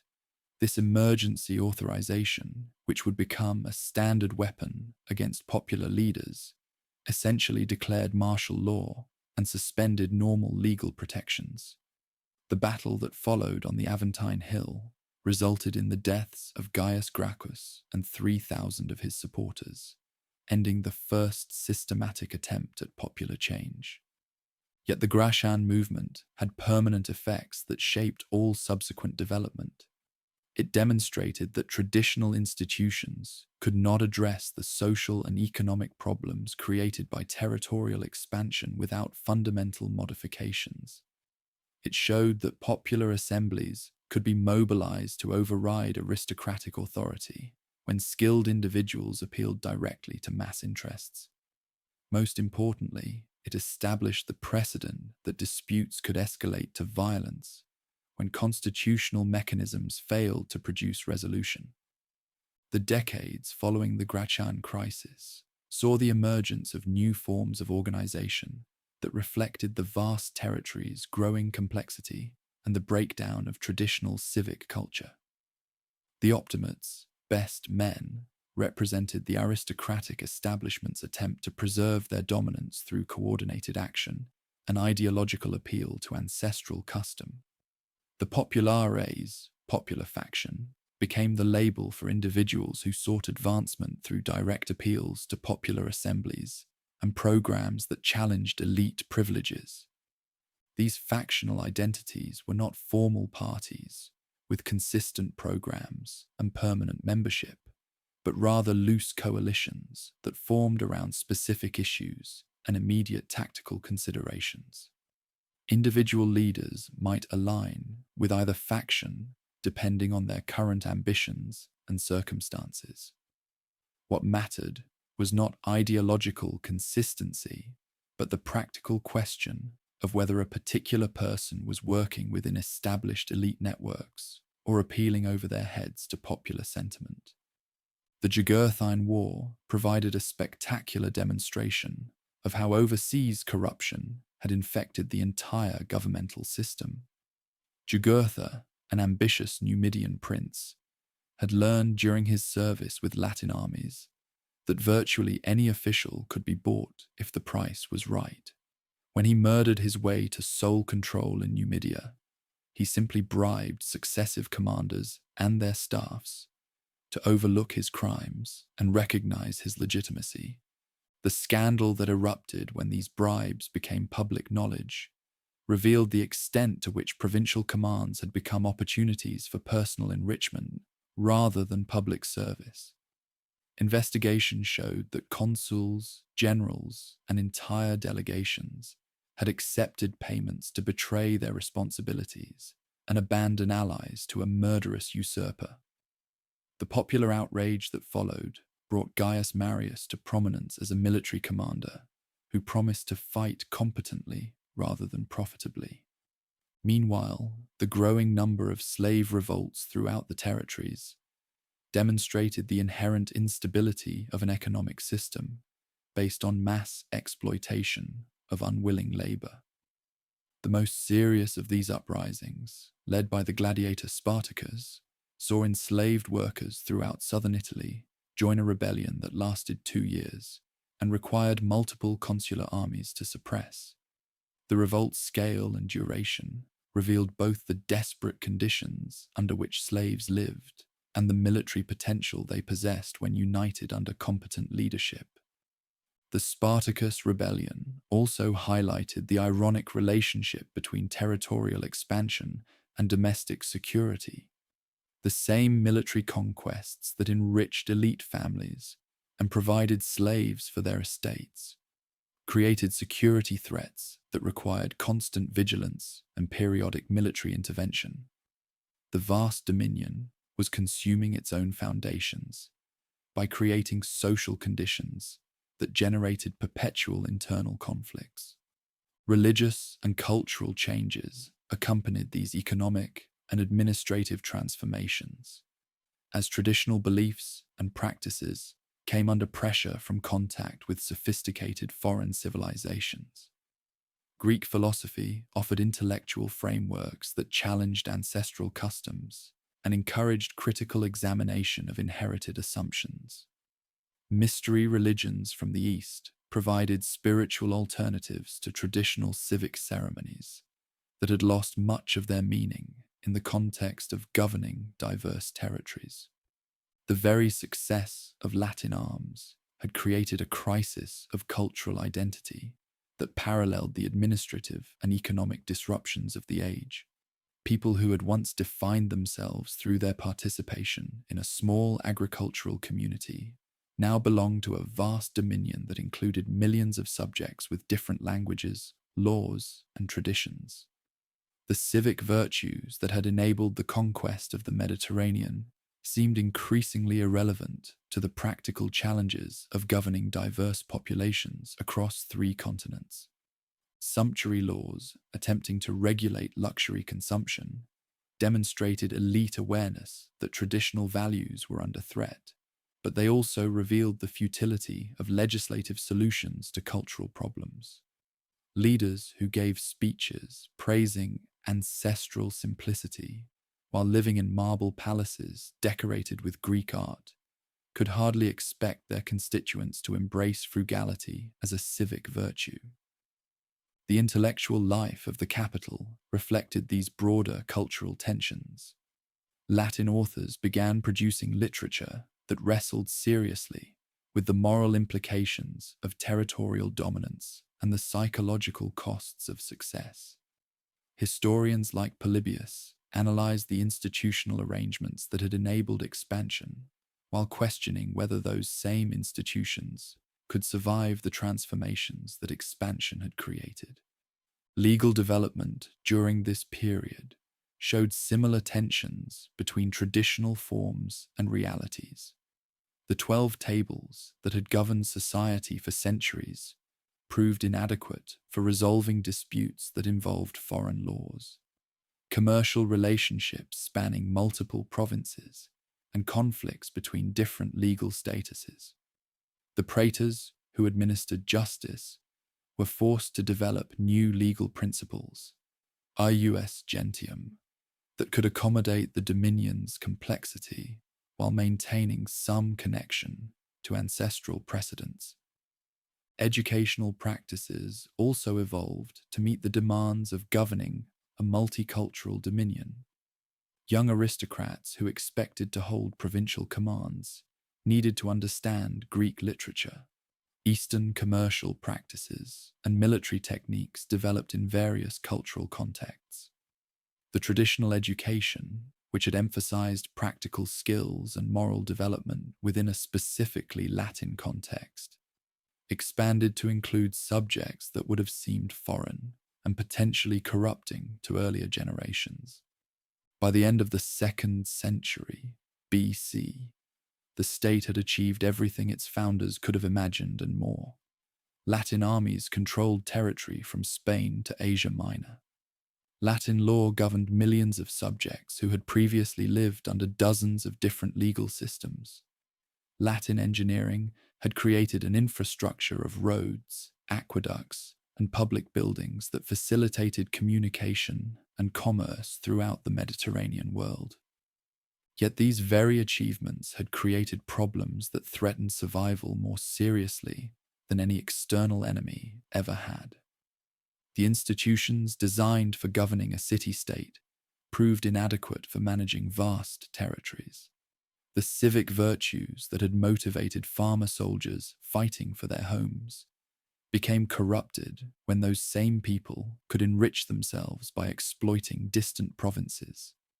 The consensual government that had united various Italian peoples around shared interests fractured when overseas resources created new forms of inequality that could not be reconciled through traditional compromises.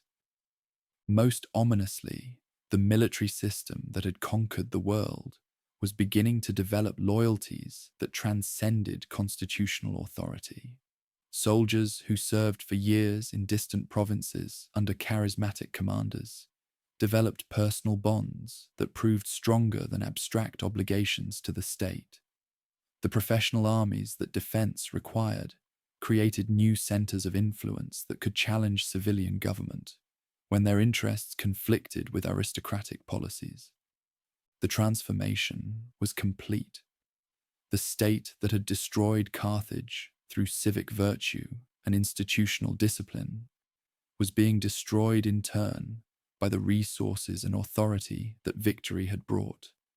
The next generation would witness the final breakdown of constitutional government as ambitious generals learned to use overseas resources and professional armies to pursue objectives that no amount of traditional authority could resist.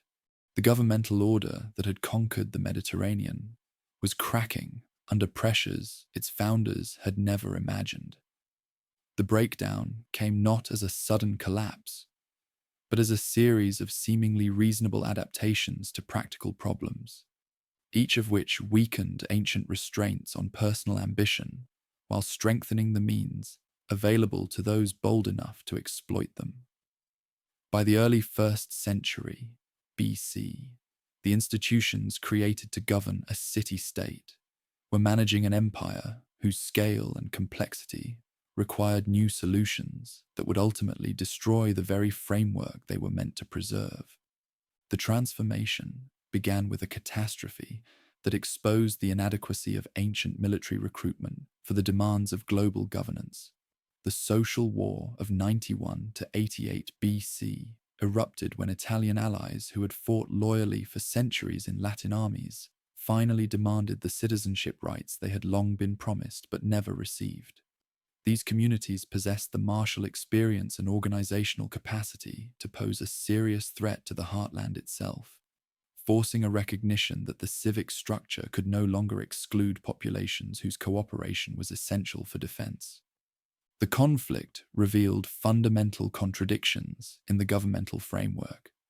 The same territorial growth that had made the state wealthy and influential had also created military obligations that exceeded the capacity of ancient citizen farmers to fulfill.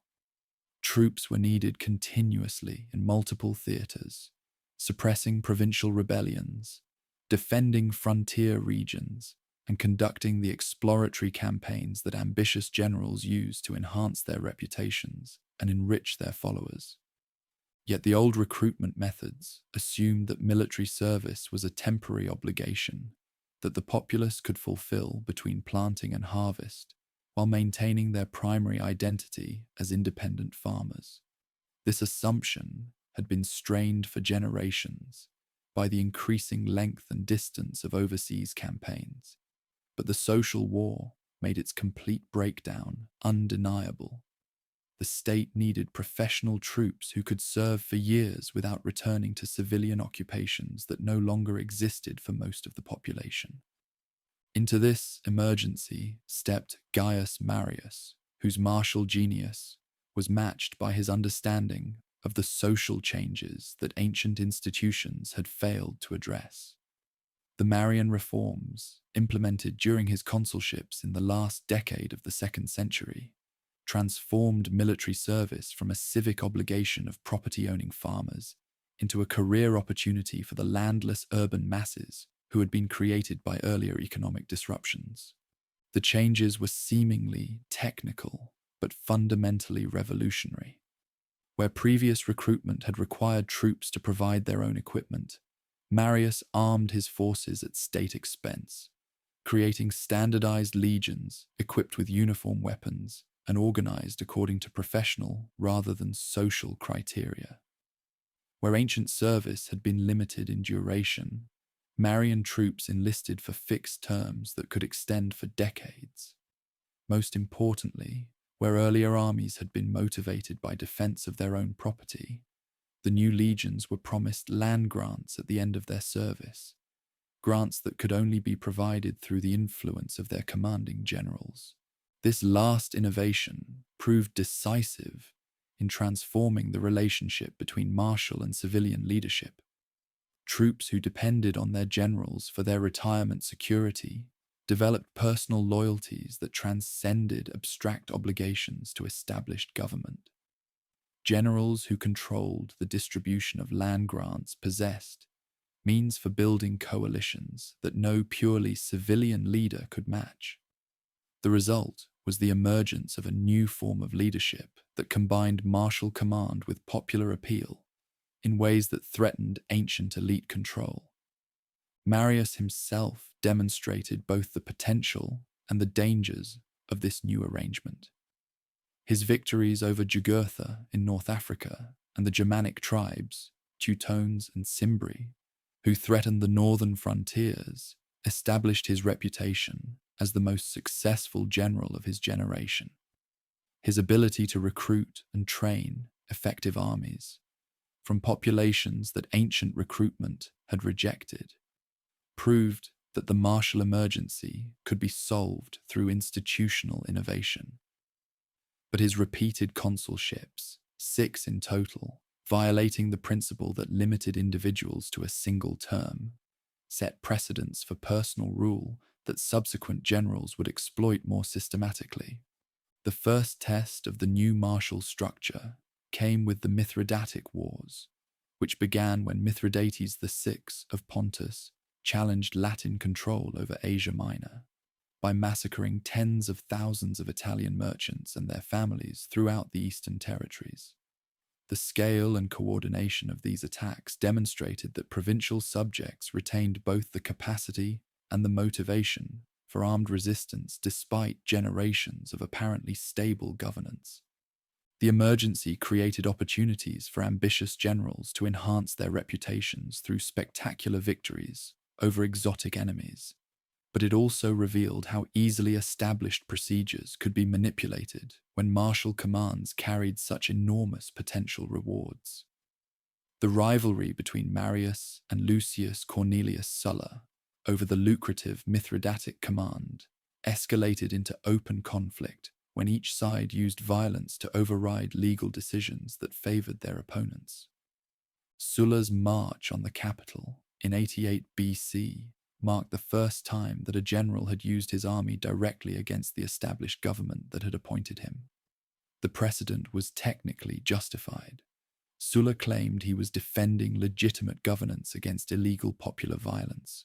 But the practical effect was to demonstrate that armed force could trump civilian decisions when generals possessed both the means and the motivation to resist unwelcome orders. The civil wars that followed destroyed the last pretense that established forms could contain the ambitions unleashed by territorial growth. Both Marius and Sulla built coalitions that combined personal followers, disaffected social groups, and allied foreign states in pursuit of objectives that transcended ancient factional competition.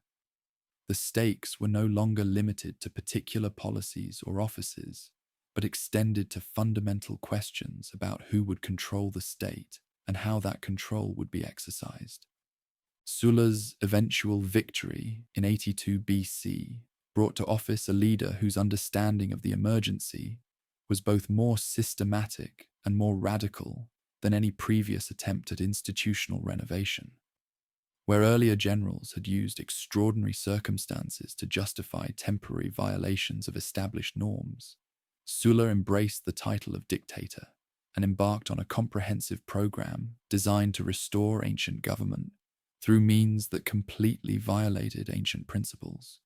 The prescription lists that Sulla published represented a new form of violence that went far beyond the targeted assassinations that had characterized earlier factional conflicts. These were systematic attempts to eliminate entire categories of potential opposition through mass executions, property confiscations, and legal disabilities that could extend across generations. The victims included not only active opponents, but also individuals whose wealth, connections, or potential influence made them threats to the new order.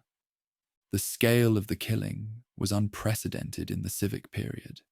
Thousands of individuals were murdered legally, their property distributed to Sulla's supporters, their families reduced to poverty and irrelevance. The psychological impact was equally important. Survivors learned that opposition could carry costs that no rational calculation of self-interest could justify. The result was a temporary peace based on terror rather than consensus.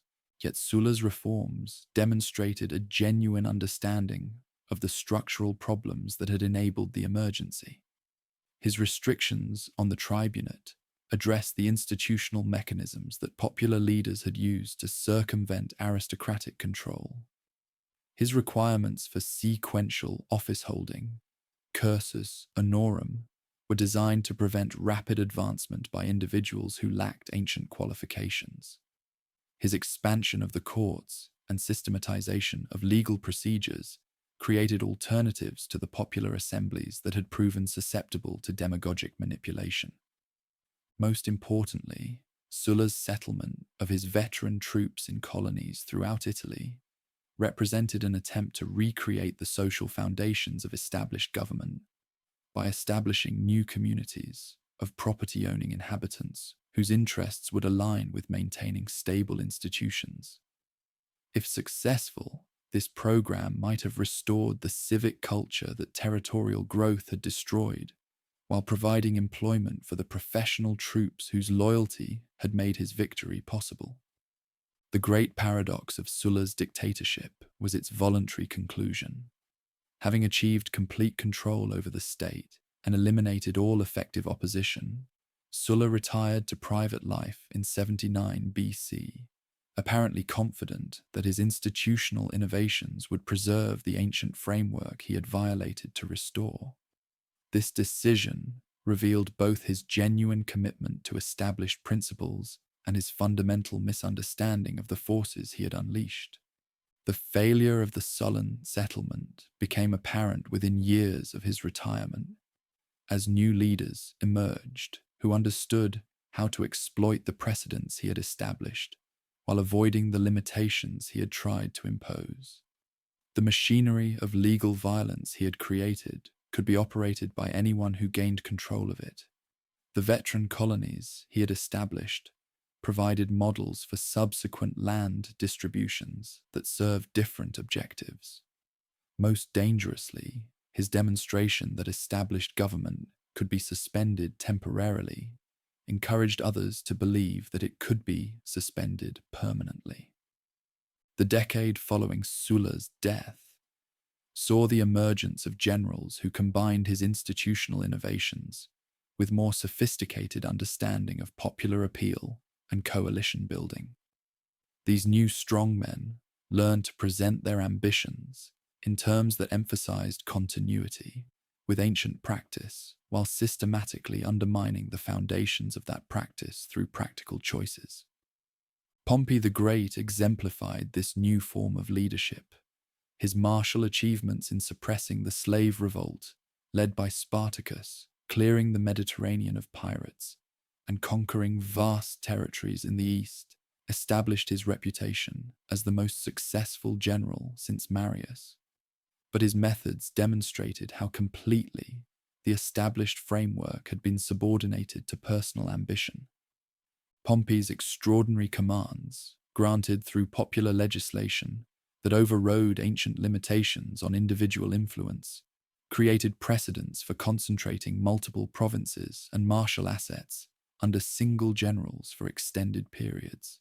His triumph celebrations displayed wealth and exotic prisoners that made earlier victory parades seem modest by comparison.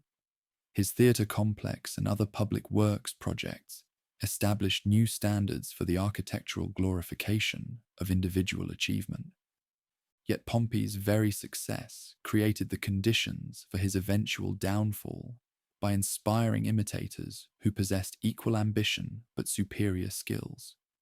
The informal alliance known as the First Triumvirate brought together Pompey, Julius Caesar, and Marcus Licinius Crassus in a conspiracy to divide governmental control among themselves while maintaining the fiction of established governance.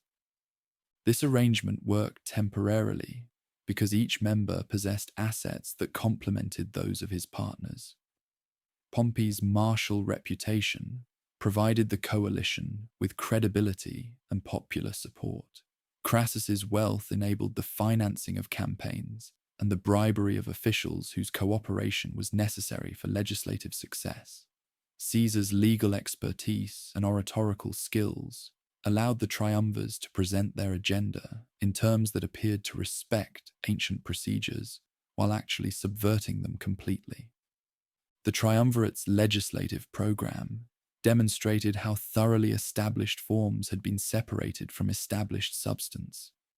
Laws were passed by assemblies that had been packed with supporters, ratified by magistrates who had been bought or intimidated, and implemented by officials whose primary loyalty was to their patrons rather than to the institutions they theoretically served. Opposition was neutralized through a combination of bribery, violence, and procedural manipulation that made meaningful debate impossible. Crassus's death in 53 BC during his disastrous campaign against the Parthians destroyed the balance that had maintained the triumviral arrangement, while removing the one member whose ambitions were primarily financial rather than governmental. The remaining partners found themselves competing directly for the supreme position that neither was willing to share. The result was a final civil conflict that would determine whether the established framework could survive in any recognizable form. The breakdown of the triumvirate revealed how completely the civic structure had been transformed by a century of institutional adaptations to global realities. The state that had begun as a confederation of Italian communities, governed through consensus and compromise, had become a global empire controlled by competing martial leaders whose influence derived from their ability to reward followers and punish enemies, rather than from legitimate governance. The irony was that this transformation had been accomplished through means that were individually reasonable and collectively devastating. Each emergency had been addressed through practical solutions that violated established principles in order to preserve established government. Each successful general had used extraordinary measures to restore order and stability. Each institutional innovation had been justified as necessary to address problems that ancient methods could not solve.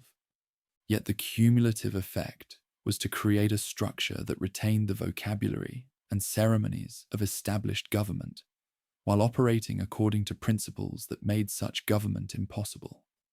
The Senate still met and debated, but its decisions carried weight only when they aligned with the interests of whatever martial leader controlled the capital. Popular assemblies still voted on legislation, but the outcomes were determined by whoever possessed the means to organize and intimidate the voters. Magistrates still held ancient offices, but their influence depended on the support of patrons whose objectives transcended any established limitations. The final emergency was approaching.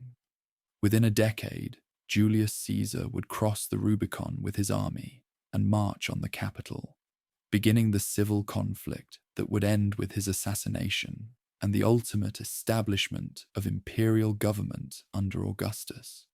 The civic structure that had conquered the Mediterranean world was about to be conquered in turn by the ambitions it had unleashed and the assets it had created. The final act of the civic drama began not with the clash of armies, but with the whispered conversations of ambitious men who understood that the old rules no longer applied. In the shadowed porticos of the capital, three figures, whose names would echo through eternity, made agreements that transformed personal rivalry into systematic conspiracy. Pompey the Great brought martial glory and public acclaim. Marcus Licinius Crassus contributed vast wealth, accumulated through property speculation and provincial exploitation. Gaius Julius offered legal brilliance and oratorical genius that could make any arrangement appear legitimate and necessary.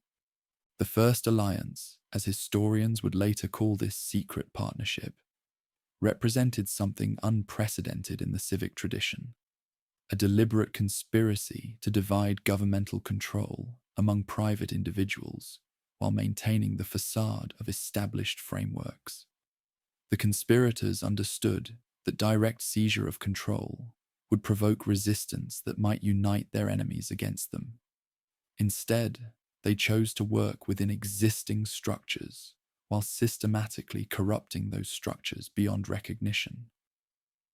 Yet even before this infamous partnership was formed, the governmental framework had been showing signs of terminal weakness.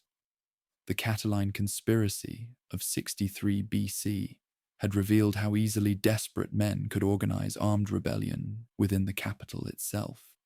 Lucius Sergius Catilina, a bankrupt aristocrat whose debts exceeded any hope of legal repayment, had assembled a coalition of similarly desperate individuals who planned to seize control through assassination and arson. Only the vigilance of Cicero, serving his consulship with a dedication to civic virtue that seemed almost anachronistic, had prevented the conspiracy from succeeding.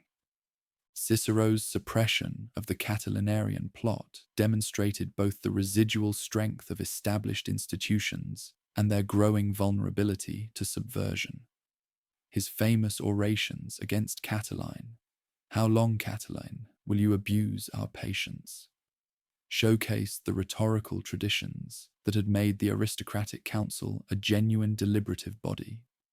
His swift action to arrest and execute the conspirators without trial showed that decisive leadership could still preserve order when emergencies demanded immediate response. But Cicero's very success highlighted the problem that no amount of individual virtue could solve.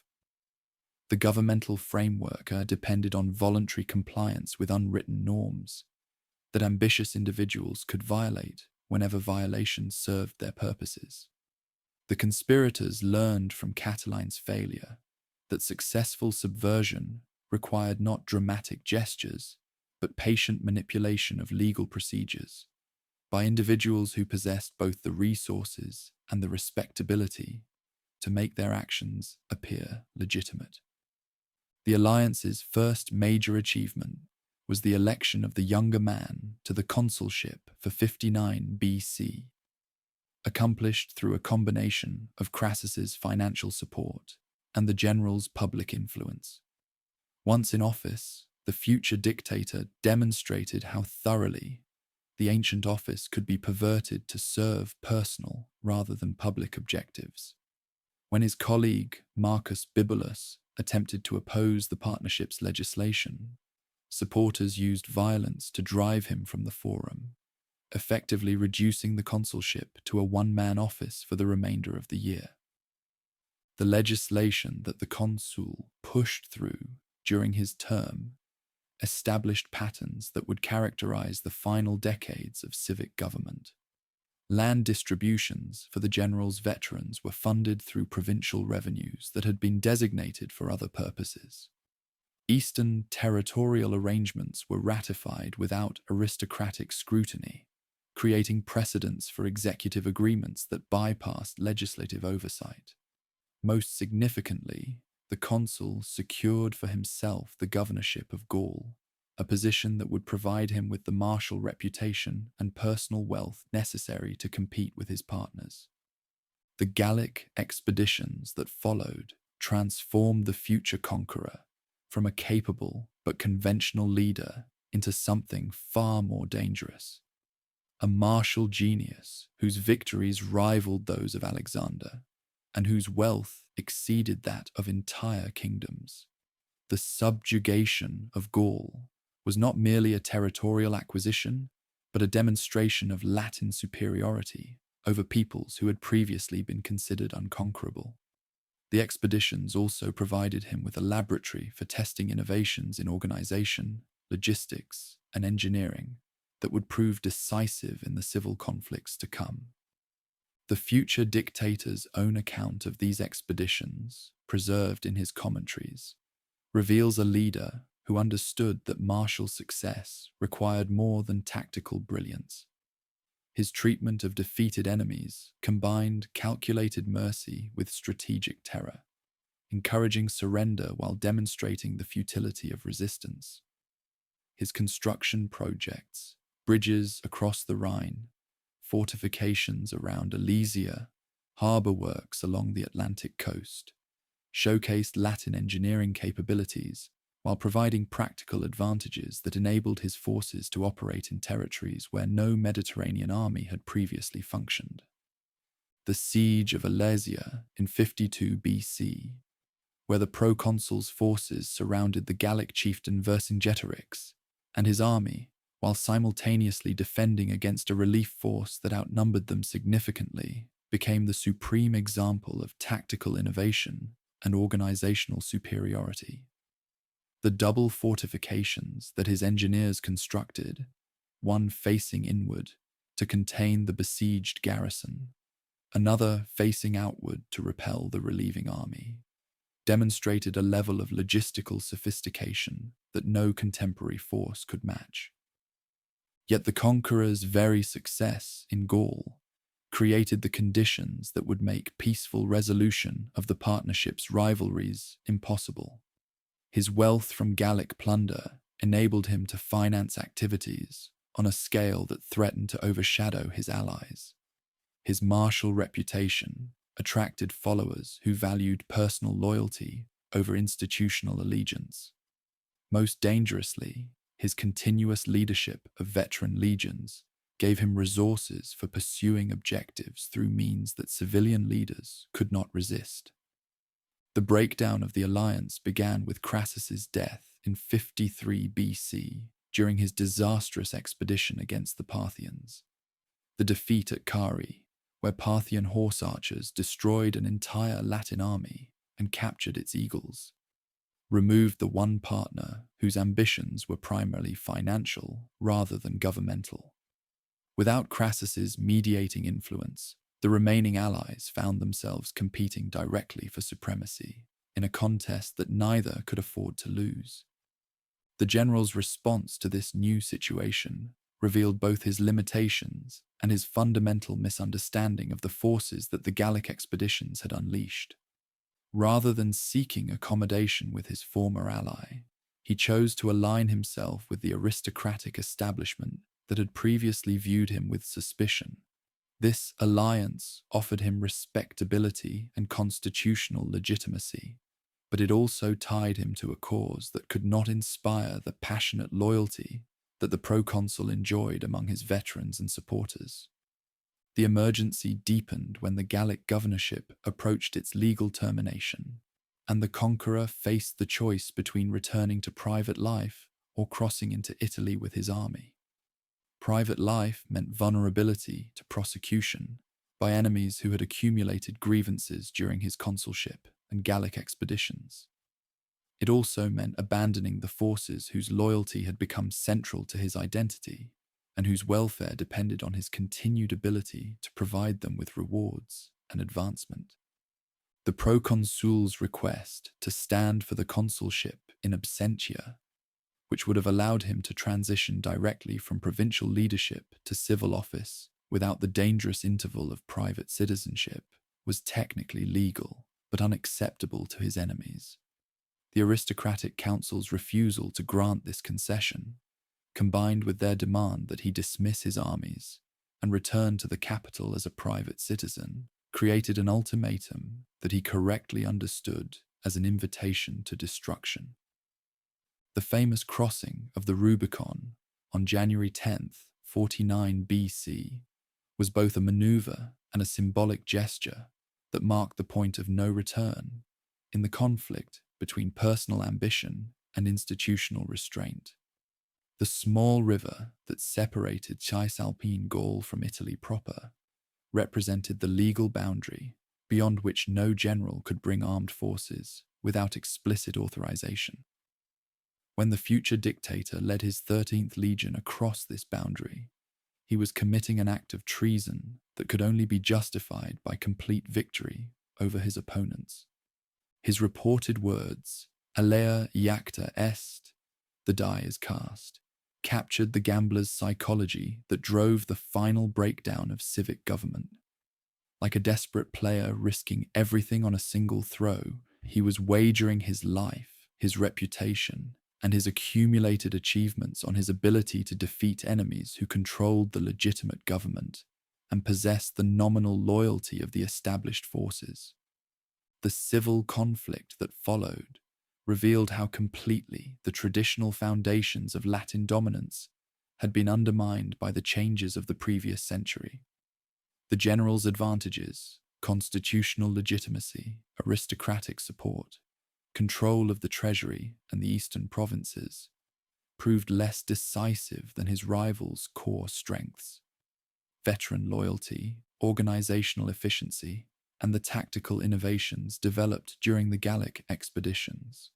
The rapidity of the advance through Italy demonstrated that sentiment favored the challenger over the establishment that had failed to address the social and economic problems created by territorial expansion.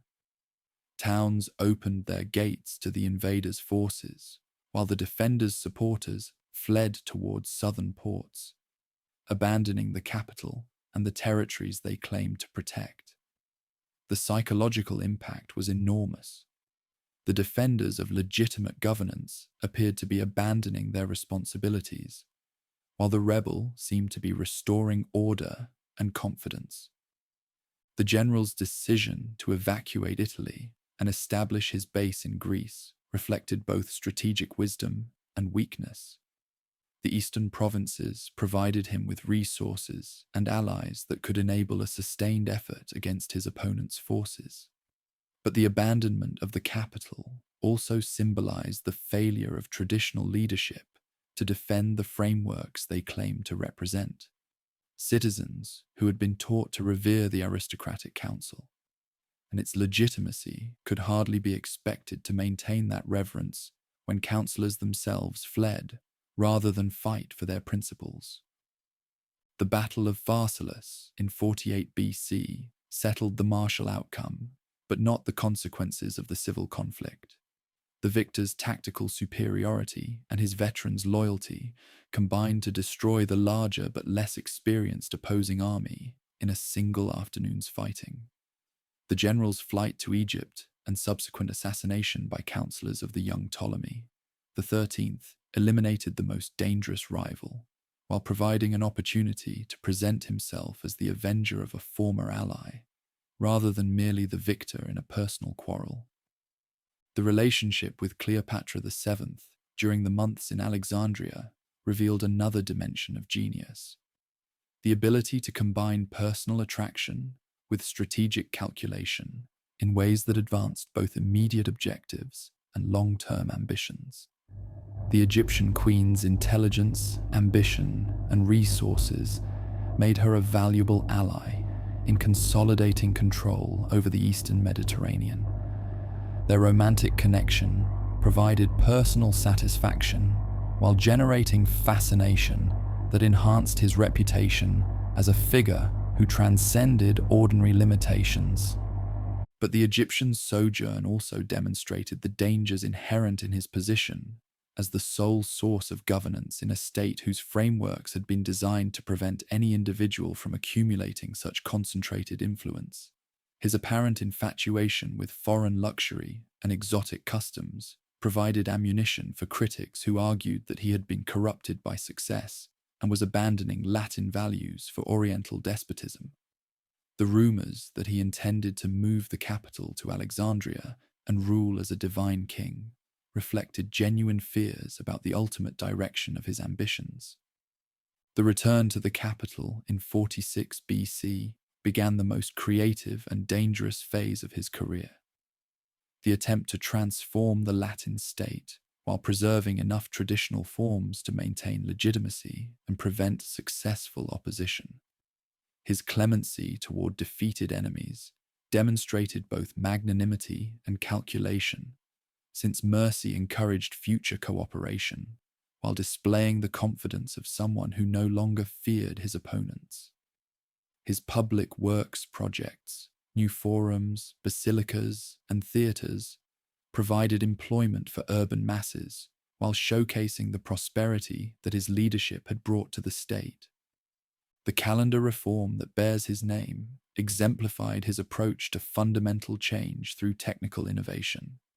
The replacement of the traditional lunar calendar with a solar system based on Egyptian astronomical knowledge solved practical problems that had plagued administration for generations. Citizens would no longer need to worry about the gradual divergence between legal and natural seasons that had made agricultural planning difficult and religious observances uncertain. Yet this seemingly technical change also demonstrated his prerogative to restructure the most basic frameworks of civic life according to his personal judgment. The expanding use of the dictatorial office revealed both his understanding of constitutional traditions and his willingness to stretch those traditions beyond recognition when circumstances demanded. The dictatorship had been designed as a temporary expedient for handling specific emergencies that normal frameworks could not address effectively. His successive appointments to this office, first for limited terms, then for 10 years, finally for life, transformed it from an emergency measure into a permanent alternative to collective government. The accumulation of honors and titles that accompanied these appointments reflected the difficulty of finding adequate forms for unprecedented influence. He became not only dictator, but also Pontifex Maximus, chief priest, censor, and holder of various other offices that had traditionally been distributed among different individuals to prevent excessive concentration of control. His image appeared on coins while he lived, violating ancient prohibitions against depicting living persons on official currency. Statues were erected in temples alongside those of the gods, suggesting a status that transcended ordinary mortality. Yet his own attitude toward these honors remained ambiguous in ways that frustrated both supporters, who wanted him to embrace royal status, and opponents who feared that he intended to establish a monarchy. His public refusal of the crown that Mark Antony offered him during the Lupercalia festival of 44 BC was probably genuine, since formal kingship would have eliminated the constitutional fig leaves that made his position tolerable to moderate opinion. But his acceptance of other honours that were functionally equivalent to royal prerogatives suggested that he was more concerned with the reality of influence than with its traditional forms. The conspiracy that formed against him in the early months of 44 BC brought together men whose motives ranged from principled constitutional objections to personal grievances and disappointed ambitions. Marcus Junius Brutus, whose ancestor had helped found the civic order by expelling the last king, represented the idealistic wing of the conspiracy that genuinely believed his removal would restore legitimate government. Gaius Cassius Longinus, who had suffered embarrassments under the dictator's shadow, exemplified the personal resentments that his success had generated among potential rivals. The assassination itself, carried out in the council house on the Ides of March, was both a theatrical gesture and a practical attempt to eliminate the individual whose continued existence prevented any return to collective government.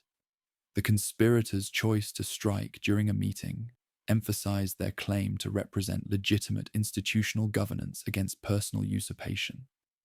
Their decision to kill him publicly in front of his colleagues and supporters demonstrated their confidence that his removal would be welcomed by citizens who yearned for the restoration of traditional government. His reported last words, "Et tu, Brute," and "you, Brutus," whether historically accurate or dramatically invented, captured the personal betrayal that made his death particularly shocking to contemporary observers.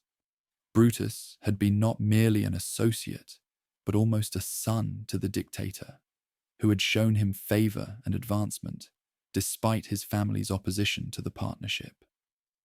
The participation of such intimates in the conspiracy suggested that trust in personal loyalty had been fatally misplaced.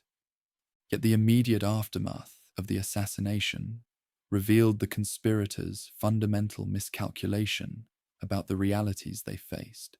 The cheering crowds they had expected to greet his removal never materialized.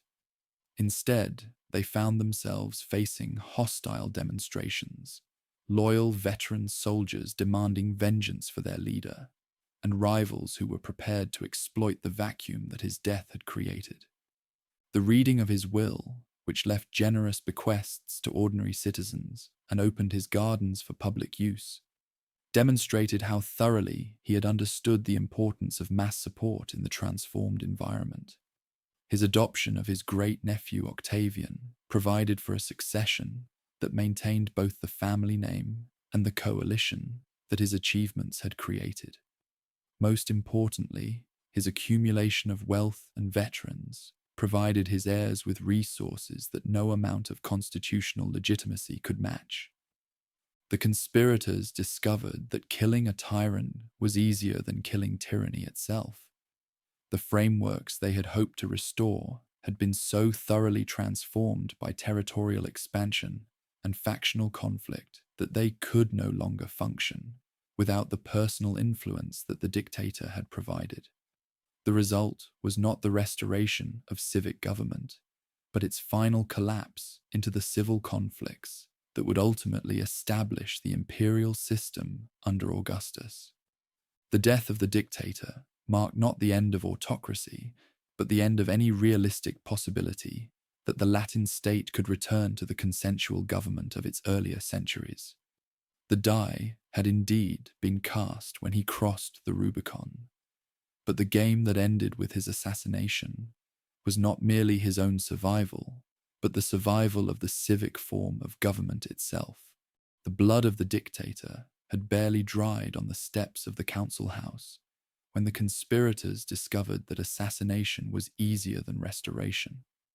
The governmental framework they hoped to revive had been so thoroughly transformed by a century of civil conflicts and personal rule that it could no longer function without the very concentration of influence they had murdered to eliminate. The result was not the return of ancient liberty, but the final collapse into chaos that would end only when one man emerged victorious from the wreckage of 5 centuries of civic tradition. The immediate aftermath of the Ides of March revealed the fatal naivete of the conspirators' assumptions. They had imagined that removing the dictator would automatically restore the ancient order that had existed before his rise to supremacy.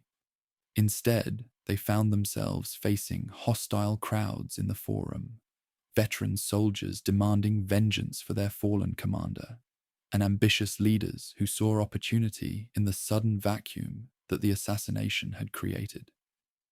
Mark Antony, the dictator's lieutenant and co-consul, emerged as the natural heir to his legacy and the loyalty of his supporters.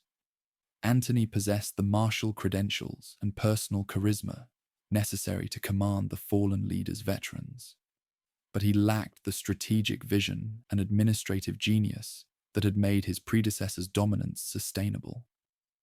His immediate response to the crisis, securing the state treasury and the dictator's private papers, demonstrated practical instincts, but his longer-term planning proved inadequate for the challenges that lay ahead.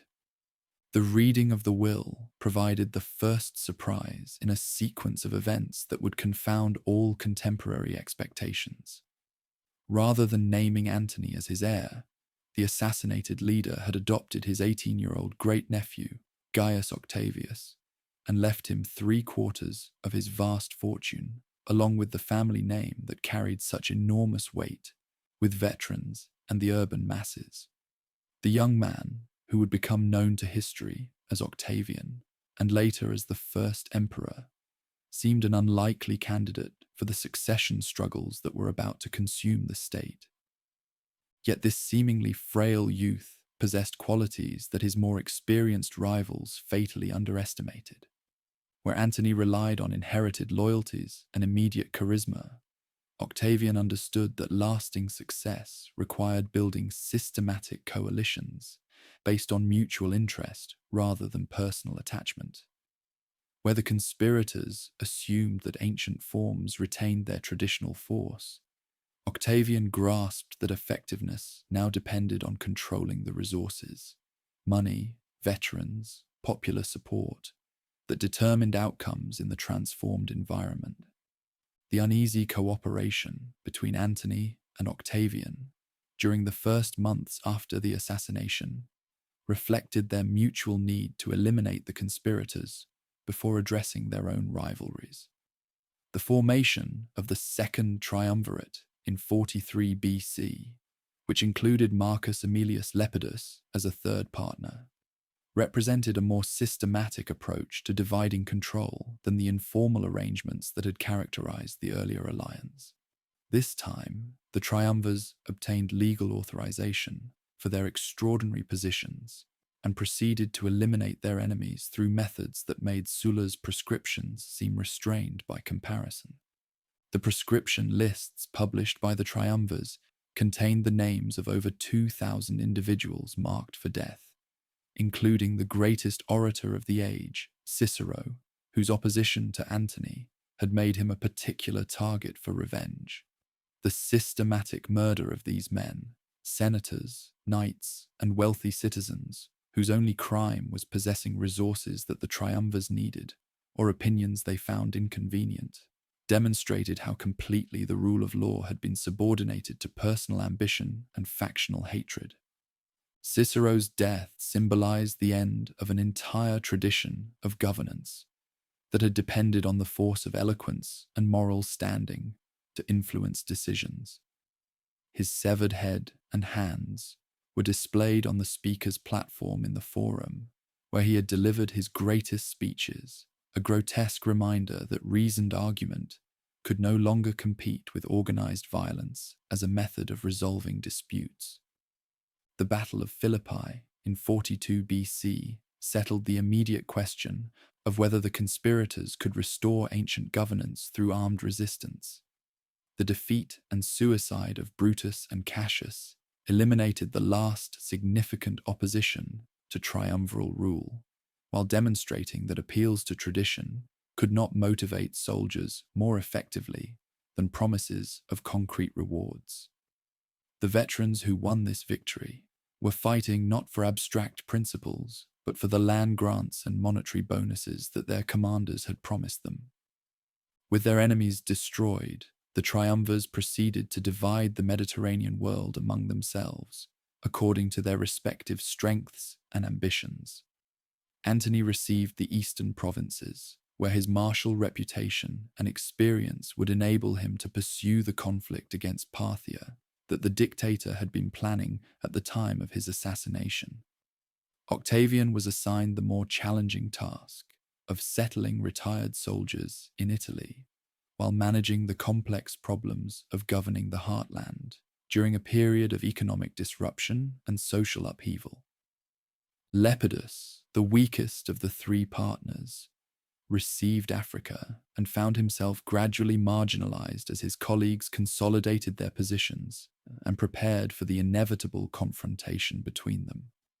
His eventual elimination from the triumvirate in 36 BC demonstrated how easily formal agreements could be revised when one party possessed insufficient resources to enforce his claims. The decade of triumviral rule revealed the fundamental differences in temperament and strategy that would ultimately determine the outcome of the final civil conflict. Antony's approach to governing the eastern territories reflected the traditional aristocratic assumption that provincial commands existed primarily to provide wealth and glory for their holders.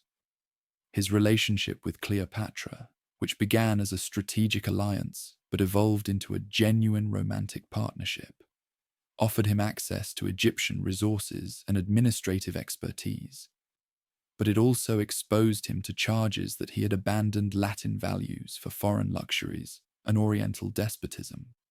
Octavian's management of Italian affairs demonstrated a more sophisticated understanding of the changes that territorial expansion had brought to the traditional order.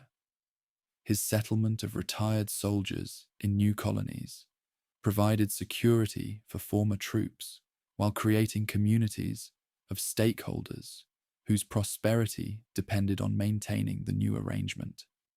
His cultivation of popular support through public works projects and entertainments built lasting loyalty among urban masses who had been neglected by the ancient aristocracy. More importantly, Octavian surrounded himself with advisors who understood that effective governance required administrative competence as well as martial success. Marcus Agrippa provided the engineering expertise and logistical capabilities that enabled large-scale construction projects. Gaius Maecenas offered literary and cultural sophistication that attracted intellectuals and artists whose support enhanced the regime's legitimacy among educated elites. Together, they created an alternative to the traditional aristocratic networks that had dominated affairs for centuries. The propaganda effort that preceded the final confrontation revealed how thoroughly the language of ancient governance had been adapted to serve personal ambitions that violated every traditional principle. Both sides claimed to represent legitimate rule against usurpation, traditional values against foreign corruption, and the true interests of the people against factional oppression. Yet these appeals to ancient principles were deployed in support of objectives that would have been incomprehensible to the founders of the civic order. Octavian's particular genius lay in his ability to present his accumulation of unprecedented personal influence as a restoration of traditional governance rather than its replacement. His adoption of the name Caesar linked him to the popular memory of his predecessor's achievements, while avoiding the negative associations that the dictator's assassination had created. His emphasis on his role as defender of Italian interests against foreign threats appealed to xenophobic sentiments that Antony's Egyptian connections had aroused among his domestic opponents. The Battle of Actium in 31 BC was as much a social and psychological victory as a martial one. Antony's defeat resulted less from tactical incompetence than from the systematic erosion of his support base through defections by allies who had concluded that Octavian's resources and organizational advantages made his ultimate victory inevitable. The suicide of Antony and Cleopatra eliminated the last rivals for supreme control, while providing Octavian with the opportunity to present himself as the magnanimous victor who preferred mercy to revenge. The settlement that Octavian implemented after Actium demonstrated his understanding that lasting success required solving the fundamental problems that had destroyed the ancient order, rather than simply eliminating his personal enemies. The transformation of Egypt into a personal possession of the ruling family provided him with resources that no potential challenger could match. The systematic reorganization of provincial administration created career opportunities for ambitious individuals, while ensuring that their advancement depended on loyalty to the new regime, rather than traditional aristocratic connections. Most crucially, Octavian's approach to the veteran problem, the challenge of providing for retired soldiers without destabilizing civilian society, established the foundation for a professional martial structure that could defend the territories without threatening domestic peace. The creation of permanent legions with fixed terms of service and guaranteed retirement benefits eliminated the need for motivated land distributions, while ensuring that armed loyalty focused on the state rather than individual commanders. The civic settlement of 27 BC, which marked Octavian's transformation into the first emperor and the formal beginning of the new order, represented the culmination of this process of systematic renovation. The ruler's acceptance of the title princeps, first citizen, rather than rex, king or dictator, preserved the vocabulary of ancient governance while creating a form of personal rule that was more absolute than any monarch had ever enjoyed. The positions that the first emperor accumulated, proconsular command over all frontier provinces, tribunician prerogatives that enabled him to propose legislation and protect citizens from magisterial abuse, pontifical oversight of religious affairs, were individually traditional but collectively unprecedented. By combining offices that had previously been held by different individuals and extending their terms indefinitely, he created a structure of rule that maintained ancient forms while concentrating all real influence in a single person. The genius of this settlement lay in its ability to satisfy the contradictory demands that the civil conflicts had revealed. Retired soldiers received the security and rewards they had been promised without the need for further civil strife. The aristocracy retained their social status and ceremonial honors, while accepting exclusion from real decision-making. The urban masses enjoyed the entertainments and economic benefits that the ruler's wealth could provide, while surrendering the civic participation that had made their predecessors genuine citizens rather than mere subjects. Provincial populations who had suffered for generations from the rapacious exploitation of ambitious governors found themselves governed by professional administrators whose careers depended on competent performance rather than short-term profit maximization. The result was a level of prosperity and stability that the late civic period's constant warfare had made impossible. Yet the price of this peace was the end of the structure that had created the greatest empire in human history. The institutions that had enabled a small Italian city-state to conquer the Mediterranean world, competitive elections, public debate, collective decision-making, were preserved as ceremonial relics, while real influence passed to a single individual and his appointed subordinates. The Senate continued to meet and deliberate, but its discussions no longer determined state policy. Popular assemblies still voted on legislation, but the outcomes were predetermined by the emperor's preferences.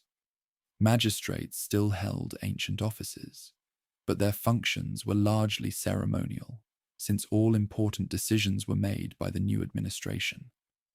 The transformation was so complete that within a generation, few citizens could imagine any alternative to this new form of rule. The ancient order that had conquered the world had been replaced by an arrangement that could govern the world but could not reproduce the civic virtues that had made conquest possible. The price of stability was the death of the creative engagement that had made the state unique among ancient civilizations. The first emperor lived until 14 AD, ruling for 45 years and transforming himself from a teenage heir of a murdered dictator into the founder of a new form of rule that would endure for centuries. His achievement was remarkable, not only for its longevity, but for its apparent effortlessness. He made autocracy seem natural and inevitable, rather than imposed and artificial. Yet the very success of this new arrangement contained the seeds of problems that would eventually destroy it. The ruler's influence depended ultimately on his personal qualities, rather than institutional frameworks, creating succession crises whenever a leader died without a clearly designated heir. The professional armed forces that provided security also consumed enormous resources and could threaten the state if their loyalty wavered. Most fundamentally, the new order's efficiency and stability discouraged the civic engagement that had made the conquest of the territories possible in the first place. The young man, who had inherited a civil conflict and a collapsing state, bequeathed to his successors an empire that would endure for centuries, but a structure of rule that had lost the capacity for self-renewal that had characterized the ancient order it replaced. The die that Julius had cast when he crossed the Rubicon had finally come to rest, and the civic tradition was no more.